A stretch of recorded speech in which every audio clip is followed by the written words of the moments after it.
Contagious despair wave. It starts so quietly, you barely notice it. A breath. A pause. A sigh. Not even a loud one, just a soft exhale that slips from someone's lips, heavy, unspoken, barely audible. Maybe it's at a meeting, a dinner table, or sitting beside you on a bus. No words are exchanged. No drama unfolds. Just a single, exhausted breath. And yet, within moments, something in the room shifts. The conversation dulls. Smiles tighten. Eyes avert. As if the very air has grown heavier. You don't know why, but a strange hopelessness begins to creep in, subtle, like fog at the edge of vision. And suddenly, optimism feels naive. Effort feels pointless. Laughter, if it happens, sounds hollow. That sigh was not just air. It was contagion. This is what some have called the contagious despair wave. A psychological and emotional phenomenon where despair behaves like a virus, transmitting not through words or arguments, but through atmosphere, tone, and invisible shifts in human resonance. One person's quiet emotional collapse, unexpressed and unnamed, spreads like a ripple through others, infecting the mood, fracturing resolve, and planting the seed of helplessness in minds that were otherwise steady. And it's far more powerful than it seems. Unlike fear, which announces itself loudly, despair is a whisper. Unlike anger, which explodes, despair erodes. And that erosion is subtle, almost beautiful in its cruelty. It doesn't ask for your attention. It takes it. Slowly. Like a tide wearing down the foundation of a cliff. Until one day, what once felt strong begins to crumble. You've seen it happen. A team at work where one member has silently given up. No rants, no breakdowns, just a noticeable heaviness in the room whenever they walk in. And soon, others begin to doubt. Progress stalls. Enthusiasm dries. A slow collective decay of morale begins. Not because of what was said, but because of what was felt. Or a family where one person stops believing things will get better. Not dramatically. They just stop expecting joy. And like a spreading shadow, that loss of hope finds its way into everyone's posture. Conversations grow shorter. Laughter becomes rarer. Love starts to feel like a memory instead of a promise. It's not magic. It's resonance. The human nervous system is built to attune to those around it. Mirror neurons. Emotional mimicry. Empathic syncing. These are real, biological systems designed to create harmony, but they can be hijacked by despair, especially when it carries the weight of truth. A sigh is powerful because it feels honest. Because when someone releases that breath, it often contains a truth too large for words. That truth infects you, not through logic, but through presence. You don't believe it because you agree with it. You believe it because it feels inevitable. As if the weight that broke someone else's spirit is now settling on your shoulders too. Even online, this wave spreads. A post drenched in exhaustion, a comment laced with futility, a video where someone's voice cracks under the strain of pretending. And suddenly, you're feeling heavier, even though you were fine just moments ago. Your future starts to feel distant. Your motivation dissolves. As if your internal compass was quietly shattered by a signal you didn't realize you were receiving. But here's the darkest part. Once it begins, despair doesn't need to be repeated. It just needs to be absorbed. And once you absorb it, you often pass it on. Not deliberately. Not out of malice. Just by existing in that altered state. Your posture. Your tone. Your eyes. Even your silences become vectors. Others sense it, even if you try to hide it. And so the wave grows. One person's quiet collapse becomes a group's unspoken surrender. No one names it. But everyone feels it. This is why hopelessness is more dangerous than hatred. Because hatred can unite or repel. It creates action. Despair. Despair halts. Despair makes you stare at the wall and believe that effort is futile. It wraps itself around your logic and convinces you that nothing will ever change. So why try? But here's something the wave doesn't want you to know. Just as despair spreads, so does defiance. A single spark of unshakable hope, real hope, not performative optimism, can cut through the wave like lightning. One person standing up, not pretending things are okay, but daring to believe they can interrupt the pattern. It's not about smiling through pain. It's about refusing to drown quietly. Because every wave, no matter how vast, breaks eventually. And sometimes, the thing that stops it is just as small as what started it, a breath. A pause. But this time, not a sigh of defeat, but an inhale of resolve. A breath that says, I feel the weight, but I will not carry it for the world. A breath that reminds others it's still possible to move forward. That despair is not prophecy. It's just noise. And like all noise, it can be silenced. So the next time you feel that wave coming, pause. Don't pass it on. Don't let it settle in your chest and exit through your sigh. Let it stop with you. Let it die in your silence. Because sometimes, the bravest thing you can do is not to collapse. Frenzied outrage spark. Time is a frenzied fire, a spark that ignites in the heart and leaps across minds faster than reason can follow. Righteous anger, once kindled, spreads like wildfire, each voice a match struck, each shout a gust fanning the flames. It is a primal energy, raw and contagious, sweeping through crowds and conversations alike, binding strangers in a chorus of fury that feels unstoppable. Even the most rational among us find themselves swept up, compelled to howl in unison, losing reason beneath the roar. This phenomenon is ancient, woven deep into the fabric of human nature. Anger began as a survival tool, a signal to defend boundaries, to call for justice, to rally others in the face of threat. But anger's power is both its strength and its peril. When it moves beyond the individual and ignites the collective, it becomes a force that transcends logic, breaking through doubt and hesitation, smothering nuance beneath the heat of shared emotion. Consider moments in history when frenzied outrage erupted, crowds inflamed by injustice, protests swelling into revolutions, voices rising into chants that echoed across streets and continents. The spark begins small, a perceived slight, an insult, a betrayal, but it quickly catches, consuming those who hear, compelling even those who might question or moderate to join the chorus. The fire is no longer just about the original grievance. It becomes about belonging, identity, shared purpose. Psychologists explain this as emotional contagion, the phenomenon where feelings transmit from one person to another, especially strong emotions like anger. The brain's mirror neurons respond to others' expressions and tones, triggering similar feelings in ourselves. This mechanism, once essential for group cohesion, now fuels the wildfire of collective outrage. It bypasses reason, pulling us into a maelstrom where anger is not just felt but demanded. Social media accelerates the spread. A single voice, shouting into the digital void, can ignite thousands more in moments. Algorithms amplify the loudest, the angriest, rewarding posts that provoke fury and outrage with visibility and engagement. The digital crowd becomes a virtual wildfire, spreading outrage across geographies and cultures, uniting disparate voices into a chorus of shared indignation. The roar is deafening, relentless, and often unreflective. Examples abound: political scandals that explode into viral fury, injustices revealed that spark waves of protest, cultural debates that spiral into tribal battles where reason is lost in the passion of the crowd. Even individuals who value calm and logic can find themselves swept along, typing words they barely recognize as their own, caught in the feedback loop of collective rage. The frenzied outrage spark is powerful because it taps into something fundamental, a desire for justice, a need to be heard, a fear of being powerless. But this power is double-edged. Outrage can inspire change, draw attention to wrongs, and build solidarity. Yet, it can also blind us, divide us, erode empathy, and silence dissent. In the heat of shared fury, nuance is sacrificed, opponents become enemies, and dialogue collapses into shouting matches. This dynamic raises deep questions. How do we hold anger without being consumed by it? How do we channel righteous fury into action without losing sight of complexity? How do we remember that behind every voice in the chorus is a human being, with fears, doubts, and hopes? The answer is not simple.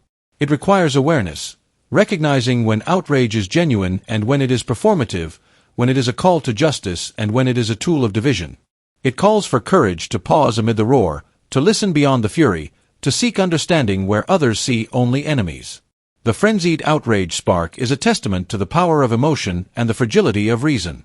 It reminds us that we are social creatures, wired to feel together, to respond as one. But it also warns that without care, that unity can become a wildfire that consumes, rather than a flame that illuminates. So, the next time you feel the spark of outrage within you, listen deeply. Feel the fire, yes, but also watch it. Ask, is this anger mine? Is it shared in solidarity or swept up in frenzy? What is the truth beneath the roar? And can this fire warm, or will it burn? In understanding the frenzied outrage spark, you find a path between the flame and the ashes, a way to be moved without being consumed, to speak with power without silencing, to build bridges amid the blaze. It is the challenge and the gift of our shared humanity. Collective guilt cascade. One confession. A single, trembling voice breaks the silence. In that moment, the fragile facade of the group cracks, unseen fissures rippling outwards, unseen but deeply felt. This is the genesis of the collective guilt cascade, an emotional phenomenon where one admission of wrongdoing, shame, or regret doesn't just belong to the individual, but begins to unravel the entire social fabric around them. The invisible sin, once hidden and isolated, becomes a shared burden, spreading like a dark contagion until every member of the group feels complicit, culpable, and weighed down by the same heavy shadow. To understand this, imagine a tightly knit community, a family, a circle of friends, or even an organization bound by shared purpose and unspoken rules. Beneath the surface, beneath smiles and daily interactions, lie secrets, tensions, betrayals, suppressed fears. The group may not openly acknowledge these, but their presence influences behavior, whispering in silences and coloring glances. When one member finally speaks a confession, be it a personal failing, a mistake that affected others, or a moral compromise, it triggers something profound. That confession acts as a key, unlocking a floodgate. Others begin to recognize their own buried guilt reflected in the words spoken. The invisible sin is no longer individual, it becomes a collective burden. People start to see parallels between their hidden mistakes and the confessed wrong. The unspoken weight they carried alone now becomes shared, and with that sharing comes a profound sense of interconnected culpability. This is not just empathy or sympathy, it is the psychological and emotional experience of being bound together by the sin itself. Consider the example of a workplace where unethical decisions were made, but no one dared to speak of them. When one employee admits to bending rules or covering up mistakes, colleagues begin to question their own silence and involvement. The confession creates a ripple of self-examination and shame, stirring a collective reckoning. The group is no longer a collection of separate individuals, but a web of shared responsibility. The original sin, once invisible and silent, becomes an active force reshaping relationships and identities. The mechanism behind the collective guilt cascade is rooted deeply in human psychology and social dynamics. Humans are wired for connection and belonging. We mirror emotions and absorb the moods of those around us. When guilt or shame enters the social space, it acts like an emotional contagion. The brain's mirror neurons amplify the feeling, making it impossible for group members to remain untouched. The confession draws out latent feelings, fears, and regrets, turning them from private struggles into public sorrow. This cascade can have devastating consequences. The burden of collective guilt can fracture groups, breaking bonds and trust. It can lead to paralysis, fear of confrontation, avoidance of accountability, and silence born of shame. Yet, paradoxically, it can also lead to healing. When guilt is acknowledged collectively, it creates a space for confession, forgiveness, and transformation. The shared nature of the burden means that healing, too, must be communal. History is full of collective guilt cascades played out on vast scales. Post-conflict societies, communities emerging from oppressive regimes, or cultures confronting systemic injustice all experience waves of collective guilt that begin with individual confessions but swell to societal reckoning. The confession of a whistleblower, the testimony of a survivor, or the admission of a leader can initiate cascades that force entire nations to confront their shadows. These moments are both perilous and necessary, dark nights before dawn. In everyday life, this phenomenon is no less powerful. Families haunted by secrets, friendships strained by betrayal, even small communities can feel the crushing weight of a shared, unspoken guilt that surfaces after one brave admission. The intensity lies in the invisible nature of the sin. It cannot be measured or proven, yet it is deeply real and felt. It is the sin of silence, complicity, and denial, things that bind people together even as they tear them apart. To live through a collective guilt cascade is to face the complexity of human morality, not as isolated acts of right or wrong, but as entangled threads woven into the fabric of relationships. It challenges the idea of individual responsibility, revealing how deeply interconnected our lives and actions truly are. It demands that we move beyond blame and judgment toward understanding and collective accountability. As the cascade unfolds, the initial confession often loses its singularity. It becomes a symbol, a mirror reflecting every person's shadow, every unspoken secret. The invisible sin turns into a shared narrative, a communal wound that must be tended with care, humility, and courage. It requires all members to confront uncomfortable truths about themselves and each other, risking shame and rejection but opening the door to profound transformation. In this process, the group has a choice: to bury the sin deeper beneath layers of denial, or to bring it into the light. The path toward healing is arduous, marked by confrontation, confession, and, ultimately, forgiveness. It is through this shared journey that the collective can reclaim wholeness and move beyond the paralysis of guilt into the liberation of understanding. The collective guilt cascade reveals something essential about humanity: our deep need for connection, for truth, and for the possibility of redemption. It shows that guilt, while painful, is not only a burden but also a bridge. It connects us in our imperfection and calls us to greater empathy and responsibility. It reminds us that the sins we hide in silence have the power to unravel us, but also to unite us if we dare to face them together. So, when you witness or experience that first confession, the moment when silence breaks and the unseen becomes visible, remember the immense ripple it creates. The collective guilt cascade begins with a single voice, but its echo is the heartbeat of every soul bound to the invisible sin. It is a call to courage, to honesty, and to the shared work of healing that transforms pain into the profoundest form of human connection. Quiet hopelessness drift. It doesn't arrive like a storm. It doesn't knock down doors or scream through the corridors of your mind. The quiet hopelessness drift moves gently, like fog rolling in through a half-open window, unnoticed until the room is already cold. It begins with small phrases, soft and familiar: "It is what it is." "Maybe this is just how life works." "There's no point fighting it." They sound harmless, even wise, resigned but mature. But underneath those words lies something heavier, something quieter and far more dangerous: the slow evaporation of courage, the silent decay of will. Hopelessness doesn't always shout. Sometimes, it whispers just loud enough for you to stop moving forward. We tend to look for hopelessness in its loudest forms: breakdowns, outbursts, the moments where someone finally admits they can't take it anymore. But by the time despair is visible, it has often been growing for years, slipping in under the surface in its quieter form. It's in the way someone stops arguing for themselves. It's in the shrug that replaces a once defiant no. It's in the way dreams are rephrased into "maybe someday," and then quietly abandoned altogether.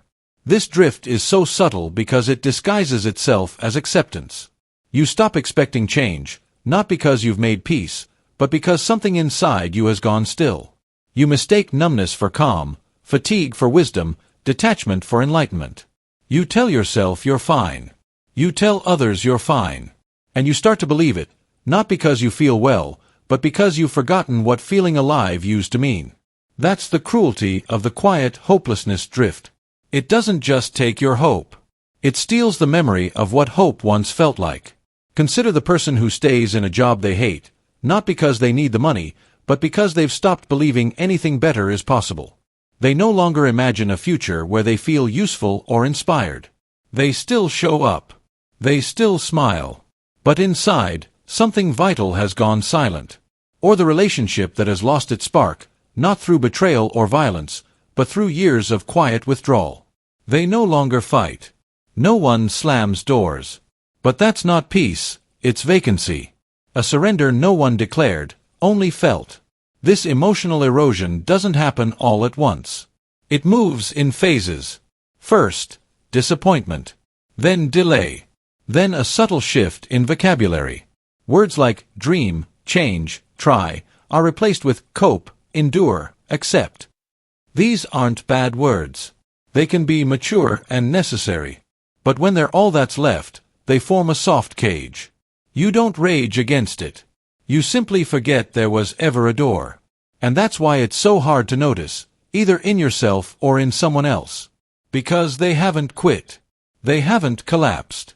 They've just grown quiet.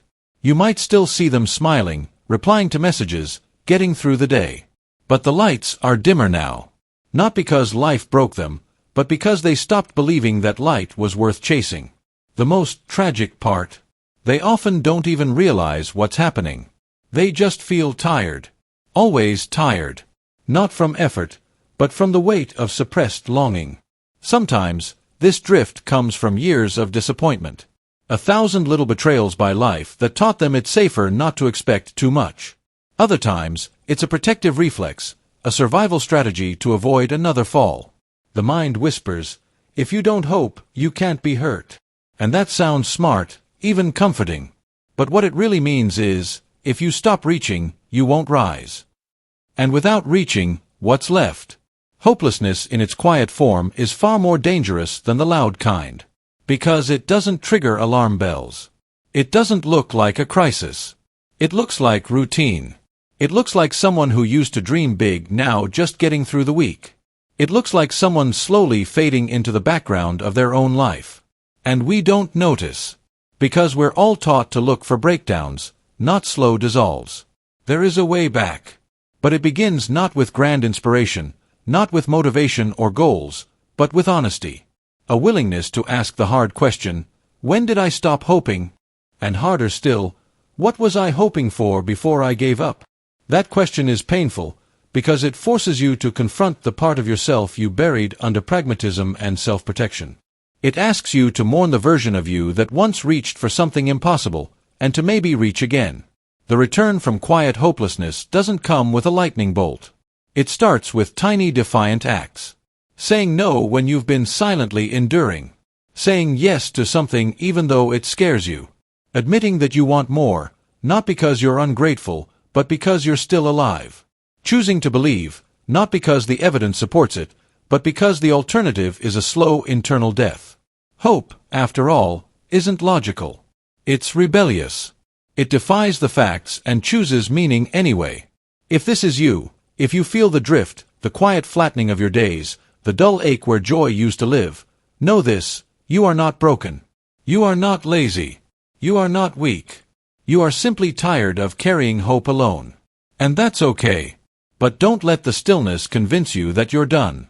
The embers are still there. Beneath the dust, something in you is still reaching. Maybe not loudly. Maybe not clearly.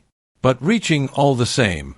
And if you know someone who's drifting, someone who seems fine but faded, don't wait for a scream. Listen for the silence. Ask questions no one else asks. Offer presence, not solutions. Remind them gently, patiently, that courage can be quiet, too. That hope doesn't always roar. Sometimes, it starts as a whisper that simply says, try again. Come back. You are not done. The quiet hopelessness drift is real. But so is the slow return. So is the moment, quiet, like the drift itself, when someone decides to live out loud again. Maybe that moment is now. Maybe it starts with this. Manufactured belonging fever. It begins innocently, almost beautifully, a shared glance in a crowd, a chant that fills the air, the sense that for once, you are not alone. You feel warmth. You feel welcome. You feel, perhaps for the first time, that your soul has found a home. This is the opening act of the manufactured belonging fever, a psychological event so subtle, so comforting, that by the time you realize what it's taken from you, it's already too late. Because this is not belonging in its pure form. This is the simulation of belonging, a manufactured warmth designed not to connect you, but to dissolve you. It doesn't arrive with sirens or flashing lights. It begins with an invitation, an ideology, a movement, a group, a cause. Something noble. Something resonant. You hear the language, the slogans, the emotional notes struck with surgical precision. It speaks your fears. It soothes your wounds. It offers the antidote to isolation. And in that moment, something clicks. You find yourself nodding, joining, adopting. You feel known, recognized, cradled. But that warmth is not love. It is architecture. It is scaffolding built to shape your mind, slowly, gently, irrevocably. Belonging, real belonging, requires friction. It tolerates difference. It makes space for dissent. But the manufactured kind, the fever, erases that friction. It invites you in with comforting sameness, and then begins its quiet, corrosive work. First it suggests that to question the group is to betray it. Then it teaches you to monitor your thoughts. You begin censoring yourself not because you are afraid, but because you don't want to lose the warmth. You don't want to be cast out into the cold again. You tell yourself you've grown, you've matured, you've finally understood. But really, you've just shrunk to fit. This is how it spreads. One by one, minds are softened by approval, reshaped by applause, conditioned by praise. Individuality is recast as selfishness. Critical thought is reframed as disloyalty. The collective voice grows louder, warmer, more certain, until it becomes the only voice you hear. What begins as harmony becomes uniformity. And what was once a shared dream becomes a single, obedient echo. You see it in institutions, in corporations, in political movements, in friend groups, in cults, in fandoms. You see it in the workplace where people parrot values they don't feel. You see it in classrooms where silence swallows curiosity. You see it online where dissent is punished with surgical speed. Everywhere, people are being slowly molded by the need to belong, even when the price is the erosion of self. They smile, they speak, they vote, they perform, believing it is their voice, when it's only the residue of a voice they absorbed. And the terrifying part? It feels good. It feels so good to agree, to be affirmed, to be applauded for thinking exactly what you're supposed to. It feels like clarity, like evolution, like truth. But it is sedation.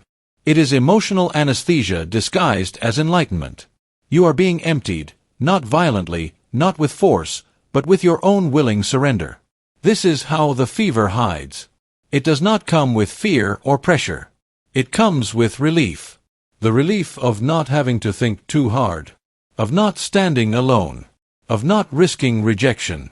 And once you've tasted that relief, once you've bathed in that glow, the idea of stepping back into uncertainty feels unbearable.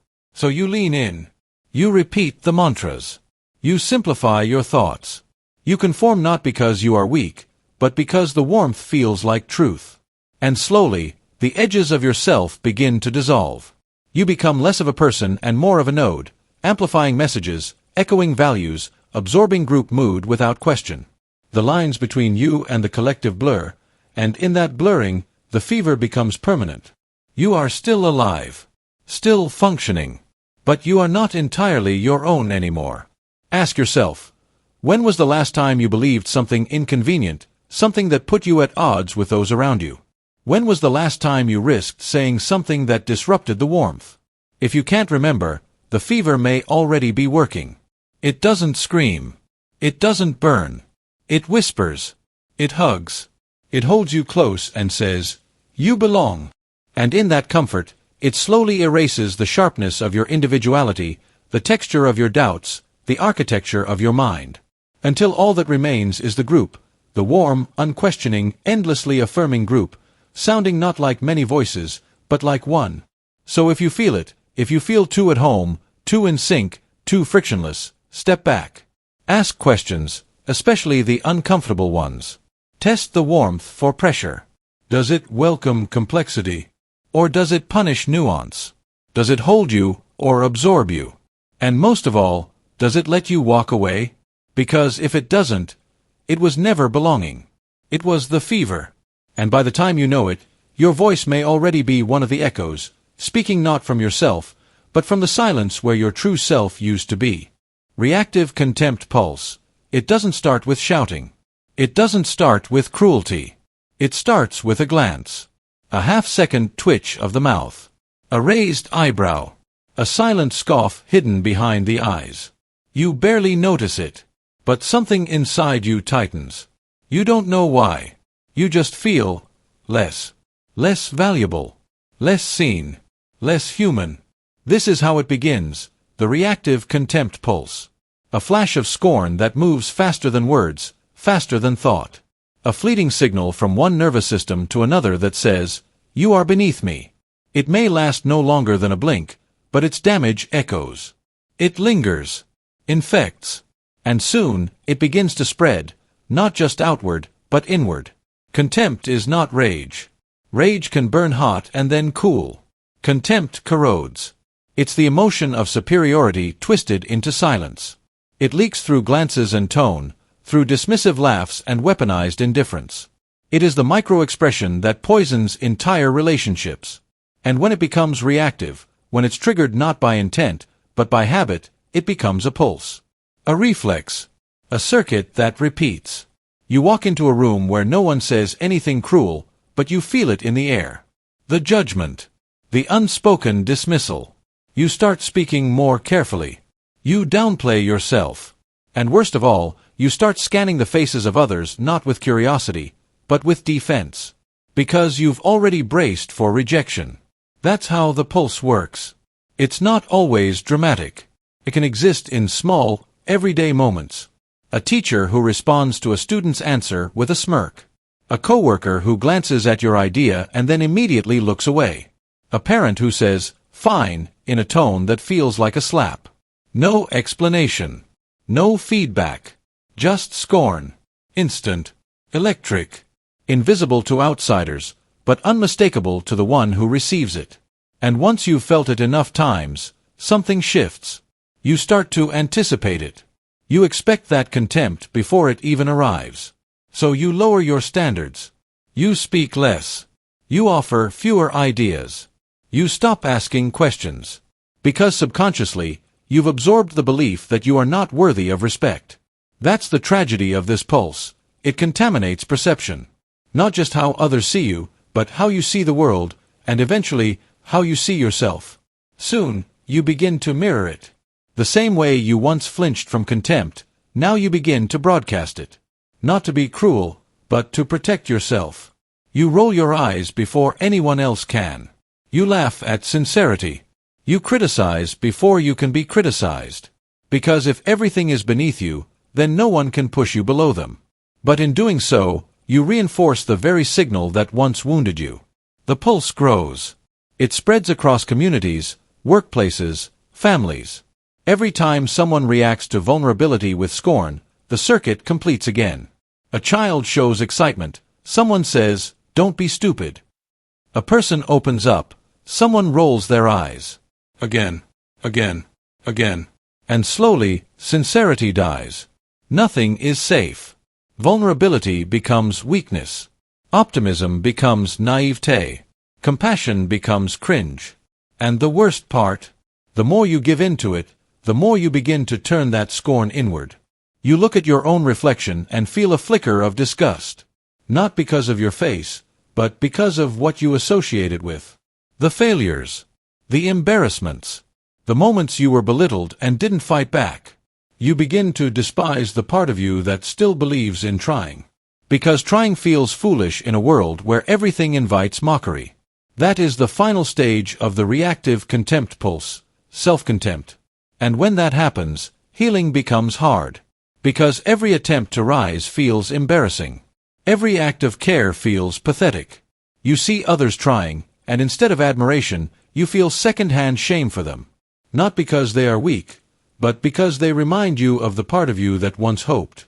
But here's the truth the pulse hides from you. Contempt is not power. It's fear in disguise. Fear of being vulnerable. Fear of being small. Fear of being seen. So it armors itself in derision. But like any armor, it rusts. It isolates. It eventually collapses under its own weight. You don't need to carry that rust. You can interrupt the pulse. You can notice the moment when contempt rises in you, not just toward others, but toward yourself, and you can choose not to flinch into it. You can choose curiosity over sarcasm, kindness over detachment, dignity over dismissal.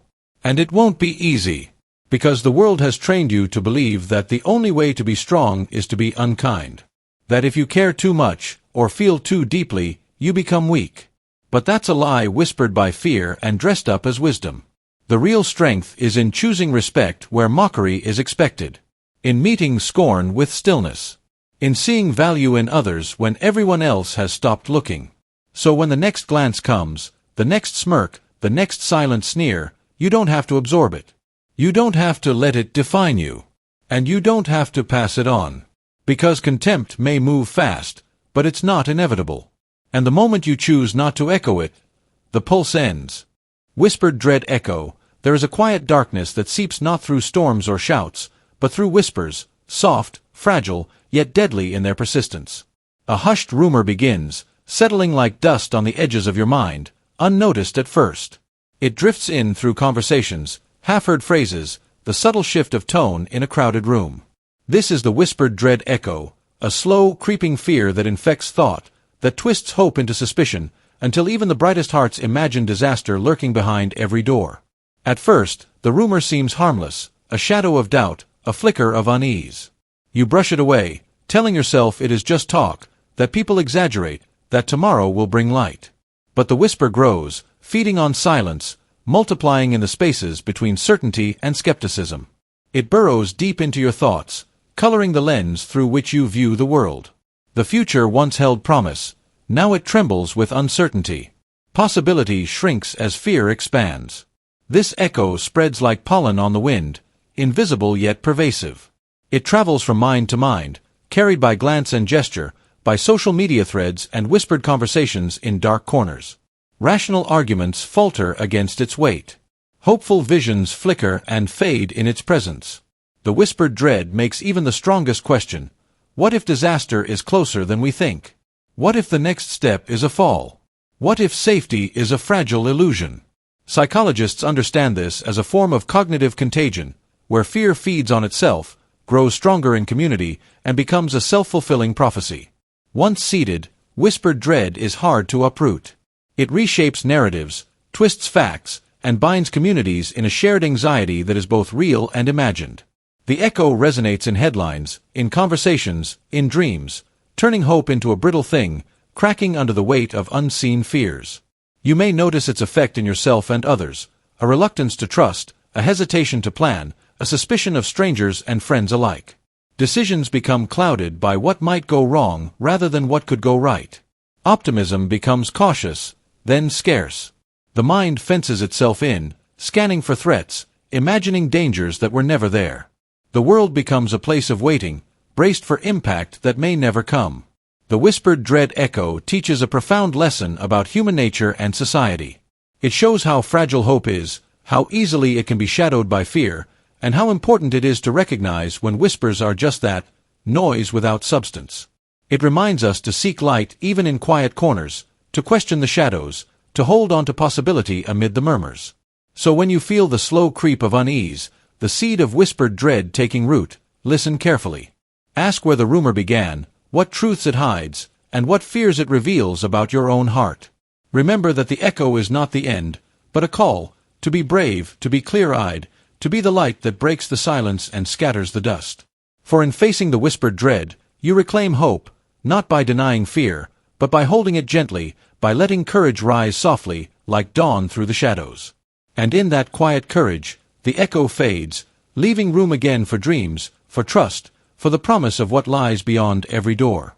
Emotional dissociation veil. There is a silence that is louder than any scream, a numbness so profound it feels like a veil drawn across the soul. This is the emotional dissociation veil, a psychological phenomenon where feelings, once vibrant and raw, begin to fade into muted shadows. It starts small, a dulling of pain, a quieting of joy, but soon spreads outward, stripping color from the emotional spectrum until the world becomes a grayscale landscape. The veil offers a strange safety, a refuge from the chaos of connection, but it comes at the cost of distance, from others, from yourself, from the full range of what it means to be alive. Imagine standing in a room full of people, but feeling utterly alone. The laughter, the tears, the storms of emotion swirl around you, yet you are untouched, separated by an invisible membrane. You watch, but do not participate. You feel, but do not respond. This detachment is not choice, but a survival mechanism, a shield against overwhelming pain, fear, or confusion. It is the mind's quiet surrender, an unconscious retreat into numbness when the storms within become too fierce to face. The veil often forms slowly, imperceptibly. After trauma, loss, or prolonged stress, emotions become too intense, too unpredictable. The mind responds by turning down the volume, dampening the signals of feeling to protect itself from further injury. What once flooded your senses now trickles, then dries to a whisper. Joy is distant, anger muted, sadness hollowed out. The world loses its edges, its textures, its emotional depth. What remains is a muted existence, safer, yes, but emptier. This numbness is deceptive. It masquerades as peace, calm, even strength. The person behind the veil may seem composed, distant, unshakable. But inside, a subtle erosion is underway. The connections that bind us to others, the shared smiles, the empathic tears, the warmth of touch, are fraying. The self, once a vibrant tapestry of feeling and thought, begins to unravel, thread by thread, into something thin and translucent. Examples abound in clinical settings. Patients who have survived trauma often describe this veil as both a blessing and a curse. It protects them from the unbearable weight of memory and emotion, but it also isolates them from the healing power of connection. Loved ones may mistake numbness for indifference, missing the silent scream beneath the calm surface. The veil is a paradox. It shields and separates, preserves and erodes. Neuroscience reveals how this happens. Emotional dissociation involves changes in brain regions responsible for feeling and memory. Areas like the amygdala, the prefrontal cortex, and the insula. When overwhelmed, these networks recalibrate, dampening emotional responses to prevent overload. This biological adaptation is life-saving in the short term, but prolonged dissociation can entrench the veil, making return to full feeling difficult. The veil spreads not just inward but outward. As one person withdraws, their relationships suffer. Friends and family feel the loss, the distance, the absence of shared emotional life. Attempts to connect can be met with silence or flatness, deepening the isolation. The person behind the veil may retreat further, seeking safety in solitude. The cycle feeds on itself, a cascade of emotional emptiness spreading like a shadow. Yet, beneath the veil lies a yearning, a flicker of longing for warmth, for color, for life beyond numbness. Healing begins when that flicker is noticed, honored, and gently nurtured. Therapy, connection, mindfulness, and sometimes time itself can dissolve the veil, restoring the spectrum of feeling one shade at a time. The process is neither quick nor easy, but it is a journey back to presence. The emotional dissociation veil reminds us how fragile our emotional lives can be, and how powerful the need is to protect ourselves from pain. It shows the delicate balance between safety and connection, between numbness and feeling. It is a silent story lived in millions of hearts, a story of survival, loss, and the hope of return. In a world that often overwhelms with noise, chaos, and hurt, the veil may seem like the only refuge. But beneath its muted surface lies the truth that full life comes not from avoidance, but from embracing the whole spectrum of feeling, the joy and the sorrow, the love and the grief, the light and the shadow. To live fully is to risk breaking through the veil, to welcome the messiness of connection, and to reclaim the vibrant colors of the human soul. So when you encounter numbness, your own or another's, remember the veil's double edge. It is protection and prison. It is silence and scream. It is the quiet space between pain and healing. And in that space lies the possibility of coming back, to feeling, to connection, to life in all its fierce, radiant complexity. Manufactured urgency surge. You're sitting in a room. Nothing is wrong, at least not yet. But then someone checks the time. A brow furrows. A foot starts tapping. A sentence is cut short. You feel it in your chest before you understand it in your mind. Something is happening. Something needs to be done. Urgently. You don't know what it is, or why it matters, but the energy has shifted. And suddenly, so have you. This is the manufactured urgency surge, the invisible spark that turns calm into chaos, clarity into confusion, and presence into panic. Not because of a real emergency, but because of the illusion of one, planted through subtle cues and inherited like static electricity across nervous minds. Urgency, when real, saves lives. It gets blood pumped faster, decisions made in seconds, action without hesitation. But the mind doesn't always wait for facts before it reacts. It takes its cue from tone, rhythm, movement, silence. A ticking clock. A clipped voice. The way someone glances at a phone or tightens their jaw. These are the microsignals of modern panic, the flickers that awaken the animal inside you, the part wired to run before you even know what you're running from. Manufactured urgency is not a lie. It's a contagion. One person reacts, and others mirror. Not because they agree, but because the body follows what it feels. One person panics, another mimics their breath. One email marked urgent starts a flood of overreactions. The message may be trivial. The deadline artificial. But the emotional spike is real, and once it begins, it spreads, fast, invisible, and exhausting. You've felt it. The way a sudden tone of voice in a meeting can trigger your pulse. The way a social media post saying, "We need to act now," can bypass your skepticism and trigger your obedience. The way a countdown timer on a shopping website makes you buy something you didn't want 5 minutes ago. This is not urgency born from crisis. It's urgency manufactured for compliance, for control, for speed without thought. It hijacks the nervous system and reprograms it for reaction. In workplaces, this surge becomes a culture. Every request becomes critical. Every task is marked urgent. ASAP becomes the default greeting.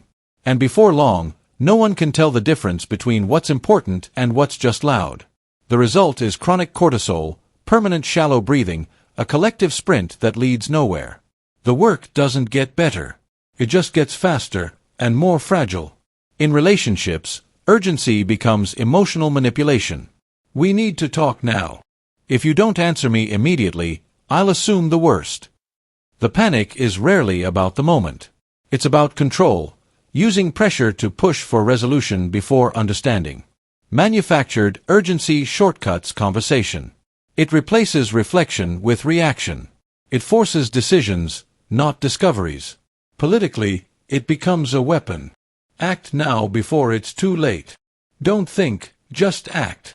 Fear overrides nuance. The slow truth of context is drowned out by the volume of alarm. Manufactured urgency in this space creates mobs, not movements. It builds momentum, not meaning. It invites us to run, scream, vote, fight, not from knowledge, but from contagion. And once it spreads, it feels like your own thought. That's the trick. You think you're deciding. But really, you've been drafted by panic. This effect thrives in digital spaces. Notifications, buzzes, blinking red numbers. Everything is immediate. The illusion of crisis becomes the architecture of your day. And when everything is urgent, nothing truly is. You're left depleted, scattered, reactive, convinced that if you pause, you'll fall behind. But behind what? No one knows. That's the genius of the surge. It creates velocity without direction. But here's the most dangerous part. Manufactured urgency erodes your sense of agency. You no longer choose your responses, you inherit them. You don't investigate, you obey. You become a puppet of pressure, unable to distinguish between what feels urgent and what is important. The ability to think slowly, deeply, with patience and care, this becomes a luxury, even a threat, in a world where speed is mistaken for intelligence. There is a way out. But it requires resistance, not just to panic, but to the structures that provoke it. It requires cultivating stillness in moments designed to trigger motion. It means noticing the cues, the sigh, the ticking, the capital letters, and asking, is this really urgent? Or is it just loud? It means reclaiming your breath, your pause, your right to delay until clarity returns. Urgency has its place. But not every flashing light deserves your energy. Not every countdown is a fire. Learn to sense the difference. Because if you don't, you will spend your life sprinting toward other people's fears, inside other people's alarms. And when you finally stop to ask where you were running, you may find that no one ever knew. Only that you had to. That everyone else was running too. The manufactured urgency surge is real. And it is everywhere. But you are not a siren. You are not a stopwatch. You are not a cog in someone else's countdown. You are the pause. The breath. The decision not to flinch. And in that stillness, you reclaim something far rarer than speed, your mind. Toxic vindication loop. It starts with a wound. A sharp word, a betrayal, a failure to be seen. And then comes the response, anger, silence, distance, a cold shoulder that bites deeper than any blade. You tell yourself it's fair. You were hurt. You're just protecting yourself. But they feel the same. Their pain mirrors yours. Their silence matches your silence. Their cruelty feels justified too. And so the cycle begins, not of healing, but of escalation. This is the toxic vindication loop, where pain becomes currency and vengeance dresses itself as justice. In its earliest stages, it feels like self-respect. You draw a boundary. You demand accountability. You speak your truth. But when it's met with resistance or dismissal, the wound grows. You begin to believe they deserve your anger. They don't understand what they've done, and now it's your turn to make them feel what you felt. So you act, not with clarity, but with subtle retaliation. A withdrawal. A comment laced with venom. A refusal to explain, because if they cared, they'd already know. They respond in kind. Now they're hurt. And their response becomes your proof. They really never understood you. The roles reverse, the hurt deepens, and both sides feel more righteous, more sure they're the injured party. The cruelty keeps building, but always with a moral justification. You're not being cruel, you're responding. You're defending. You're standing your ground. And they're telling themselves the exact same thing. That's the trap. In the toxic vindication loop, no one believes they're the villain. Everyone is protecting something tender, defending something sacred. But the longer it continues, the less either person remembers what that sacred thing even was. All that remains is the logic of pain. I hurt because of you. And so you must hurt too. It's most visible in close relationships, romantic partners, siblings, best friends. The more intimate the bond, the more devastating the loop. You know each other's weak points. You know how to twist the knife just enough to feel powerful, just enough to prove a point without admitting that you're still bleeding underneath it all. Every insult, every dismissal, every cold glance becomes evidence. You gather proof of your suffering like trophies. And they do the same. The cycle feeds on silence and misinterpretation. You assume they meant to hurt you. You assume their failure to apologize is arrogance, not shame. They assume your distance is punishment, not heartbreak. Neither side asks, because asking would mean softening. It would mean risking rejection again. So instead, both sides keep proving how wrong they've been, one calculated gesture at a time. Even attempts at reconciliation can be infected. You apologize, but with conditions. You forgive, but only if they admit everything first. The sincerity gets lost in the power play. You don't want understanding, you want to win. But in this game, victory is a deeper loneliness. Over time, the relationship becomes less about connection and more about strategy. Who will speak first? Who will break the silence? Who will admit they still care? And beneath it all, both people ache, not because they don't care, but because they care so much and have no safe way to show it. Vulnerability feels like surrender. Compassion feels like weakness. So you loop. Again. And again. Social media amplifies this loop on a massive scale. Group outrage becomes a form of shared identity. People bond through resentment, through common enemies, through mutual indignation.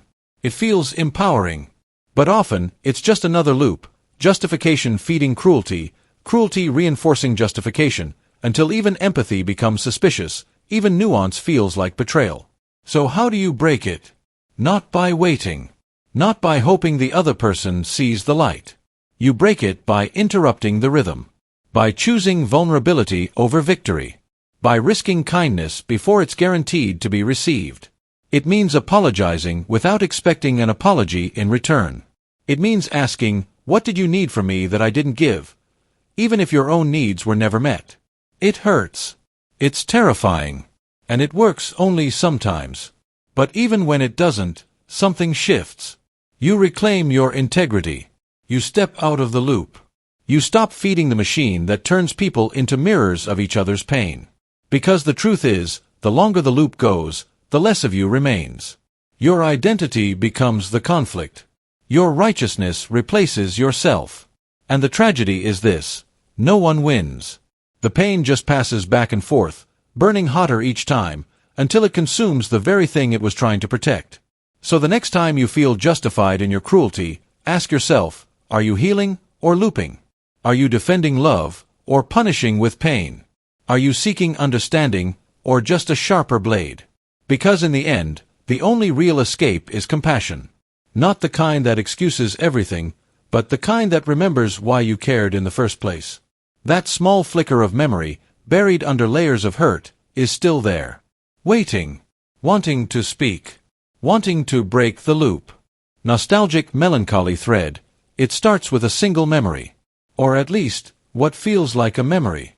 A certain golden hue in the sky. The way music once sounded on old speakers. The warm flicker of candlelight against a wall. The feeling of grass beneath your feet during a summer that may or may not have happened. You reach for it, and it's there, not as a sharp recollection, but as a soft impression, a phantom warmth stitched into your ribs. And just like that, the thread is pulled. What follows is not just memory. It's longing. And not for something real, but for something deeper. A life you're not sure you ever lived. A childhood that feels too perfect. A love that never quite existed. Moments blurred by time, but sweetened in their distortion. This is the nostalgic melancholy thread. A sensation so precise and yet so impossible that it binds people together in a collective yearning for something lost, something they never truly had. It spreads quietly. One person sighs, tells a story from the good old days, and another chimes in. Yes, they say, I miss that too. But if you examine closely, you'll find their memories don't match. Different towns, different songs, different years. And yet the ache is identical. Because it's not about the content of the memory. It's about the tone, the texture, that bittersweet pulse of longing for a past that never really belonged to any of them, but still feels sacred. You've felt it. A late-night conversation with someone you barely know. A shared silence between old friends. A movie that pulls something out of you didn't know was buried. You don't mourn a specific loss. You mourn a version of life that feels like it should have been. And in that shared mourning, something beautiful and dangerous begins to form. Because nostalgia, when pure, can be comforting. A reminder of innocence. Of wonder. But when it melts into melancholy, when it becomes the fuel for regret and grief for the unreal, it turns corrosive. It distorts perception. You start to believe that the best part of life is already gone, despite the fact that it may have never existed to begin with. Whole cultures have felt this. Generations that look back at decades they never lived in with aching admiration. Vintage filters. Old songs. Classic styles. Collective reverence for eras that, in truth, were riddled with the same pain and confusion we feel now. But memory edits. Pain fades faster than beauty.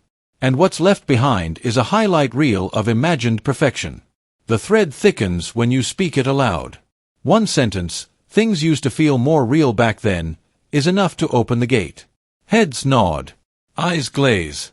Suddenly, a group of strangers are connected, not by truth, but by ache. A sweet sorrow they carry together, weaving a bond from fiction. Because somewhere inside all of us lives the myth of the golden past, the idea that happiness once was effortless, and that now, somehow, we've fallen from grace. But here's the twist, this thread does bind. It creates intimacy. Shared longing becomes shared understanding. And for a moment, people feel less alone. The ache is mutual. The silence is full. And that's why we return to it, again and again. Yet what no one says out loud is that the thread tightens. Each time we pull on it, we drift further from the present. We stop seeing what's in front of us with clarity. We start measuring every new joy against an imagined benchmark from the past. And when it falls short, as it must, we retreat. Not to safety, but to sadness. To the comfortable, poetic ache of nostalgia. You see it in relationships. People mourning the first 6 months instead of building the next 6 years. You see it in society, where people believe the world is falling apart, not because it truly is, but because they remember a version of it that never fully existed. You see it in yourself, when you wake up feeling like your best days are behind you, even though you can't quite say why. That's the danger of the nostalgic melancholy thread. It tells you that life was once perfect, and now it's broken. But perfection is an illusion. And memory is a masterful liar. It smooths the edges, fades the darkness, turns ordinary moments into luminous myths. And then it asks you to mourn their passing. But here's the truth. The past you long for was never whole. And the present you dismiss holds the same potential for awe, for beauty, for love. It's just harder to see, because it hasn't yet been polished by time or filtered by forgetfulness. So when the thread pulls at you again, and it will, pause. Feel the ache. Honor it. But don't live inside it. Let it remind you of what you value, not of what you've lost. Let it point you forward, not backward. Because life is not behind you. It's unfolding, always. Moment by moment. Real and raw and unfiltered. And maybe, years from now, someone will pull that thread again. And this moment, right now, will be what they ache for. Performance euphoria trap. There is a dazzling high, a surge of exhilaration that bursts through your veins, lighting every nerve, lifting every spirit. This is performance euphoria, a rush so intoxicating it feels like pure truth, a moment when joy and adrenaline fuse into something more than feeling, a shimmering reality where you are larger, brighter, unstoppable. You laugh louder, move faster, believe harder. For a time, this euphoria floods the world with color and sound, painting even the ordinary extraordinary. It is the pulse of the crowd, the crescendo of applause, the roar of a moment owned. But beneath this shining surface lies a fragile truth. Performance euphoria is a trap, a brilliant illusion sustained by adrenaline and expectation, destined to fade. As the rush retreats, it leaves behind an echoing hollowness, a silent void where the glow once burned brightest. The laughter quiets, the crowd disperses, and the once vivid colors dim into shadow. No celebration, no encore, no memory can fill the sudden emptiness that stretches beneath the euphoria's vanished glow. This trap is woven into the very fabric of human experience. From childhood's first triumphs to adult's greatest victories, the cycle repeats. The thrill of applause, the flush of success, the intoxicating embrace of admiration, it all surges and recedes, a tide that lifts you high then pulls away, revealing the bare sand beneath. You crave the next wave, the next high, hoping to recapture what was lost, only to find the hollow weight still, patient and cold. Scientists understand this too. The brain's reward centers flood with dopamine during moments of intense excitement, creating that euphoric glow. But dopamine is fleeting. When the supply drops, a cascade of emptiness can follow, fatigue, restlessness, longing. The chemical high cannot last, and neither can the feeling of invincibility. The mind searches for meaning in the echo, but the shadow cannot replace the light. Consider the performer after the show, the singer who leaves the stage amid thunderous applause, only to feel the sudden silence pressing in moments later. Or the athlete who wins the race and then sits alone, heartbeat still pounding, wondering why joy feels so thin. Or the partygoer caught in the swirl of celebration, whose smile fades with the dawn, revealing a quiet ache no music can soothe. The performance euphoria trap speaks to a deeper human paradox. Our desire to feel fully alive and connected collides with the impermanence of sensation. We chase moments that make us feel seen and significant, but those moments are fleeting, dependent on external lights and sounds. The danger is in mistaking the high for the whole, in building identity around the transient applause instead of the steady beat beneath. How do we escape this trap? Not by rejecting joy or celebration, but by grounding ourselves in the spaces between, the quiet moments when adrenaline fades and the world is just still. By learning to hold presence without frenzy, to find meaning beyond spectacle. To recognize euphoria as a gift, not a foundation. In this awareness, the hollowness after the high is no longer an emptiness but a doorway, a place to rest, reflect, and prepare for what is real and lasting. The echo is not a void but a space waiting to be filled with quiet purpose, with connection that does not depend on roar or spotlight. So the next time you feel the surge of performance euphoria, ride the wave but remember the shore. Let the thrill pass through you, and when the echo comes, greet it not with fear or longing but with calm. In that calm lies the truth, that life's deepest joy is not in the fleeting blaze but in the steady, unfolding light beneath. Predictive doom spiral, one anxious thought. A flicker of fear sparked by uncertainty, growing quietly in the mind's shadow. From this single seed, the predictive doom spiral begins, a relentless cascade where a dark forecast of the future doesn't just warn or prepare, but transforms into an unyielding prophecy. It spreads, infecting minds and hearts, twisting possibilities into inevitabilities, until every choice, every hope, every action collapses beneath the crushing weight of collective dread. It starts small, often almost unnoticed. A worry about a looming crisis, a fear whispered in quiet corners, an uneasy prediction shared among friends.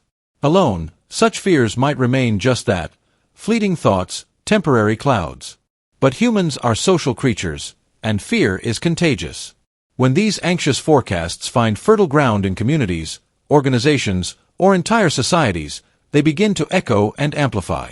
Like a storm gathering strength, the doom spiral grows, fueled by the collective imagination. The paradox is cruel. What begins as a cautionary thought morphs into a self-fulfilling cycle. Each new worry feeds on the last, creating a feedback loop of escalating anxiety. Conversations become dominated by what could go wrong, plans shift from possibility to avoidance, decisions shrink as options seem increasingly risky or futile. The future is no longer open, it is foreclosed, locked behind walls of apprehension and despair. Consider how this unfolds in real life. In moments of political turmoil, economic uncertainty, or global crises, headlines and social media buzz with predictions of collapse and catastrophe. The public, sensing danger, fixates on worst-case scenarios. Businesses delay investments. Individuals withdraw from long-term plans. The collective mood sours, and the doom spiral tightens, making recovery harder not because the future is predetermined, but because fear has narrowed the pathways forward. Psychologically, the predictive doom spiral taps into our brain's primal survival instincts. Anxiety is an alert system designed to warn us of danger, but it is also a system prone to overdrive. When fear dominates, cognitive flexibility diminishes. The mind clings to negative predictions as if they were certain truths, shutting down creativity, hope, and resilience. Group dynamics worsen this. Fear shared becomes fear magnified, and the spiral gains momentum. The social effects can be devastating. Relationships strain under the weight of pessimism, trust erodes, communities fracture as despair breeds suspicion and withdrawal. Even those with hope feel overwhelmed, their voices drowned by the cacophony of dread. Collective paralysis sets in, not because the problems are unsolvable, but because the imagination of failure has become too vivid, too overwhelming. Yet, the doom spiral is not invincible. Awareness is the first crack in its armor. Recognizing the spiral as a pattern, a feedback loop rather than a fixed fate, allows space for intervention. Leaders who foster honest communication, who acknowledge fears without surrendering to them, can help loosen the grip of dread. Communities that nurture resilience, that share stories of recovery and possibility, can shift the narrative from collapse to renewal. Individuals, too, can resist the spiral by cultivating presence, grounding themselves in the reality of the moment rather than the shadows of imagined futures. Mindfulness, critical thinking, and intentional hope become acts of rebellion against the pull of doom.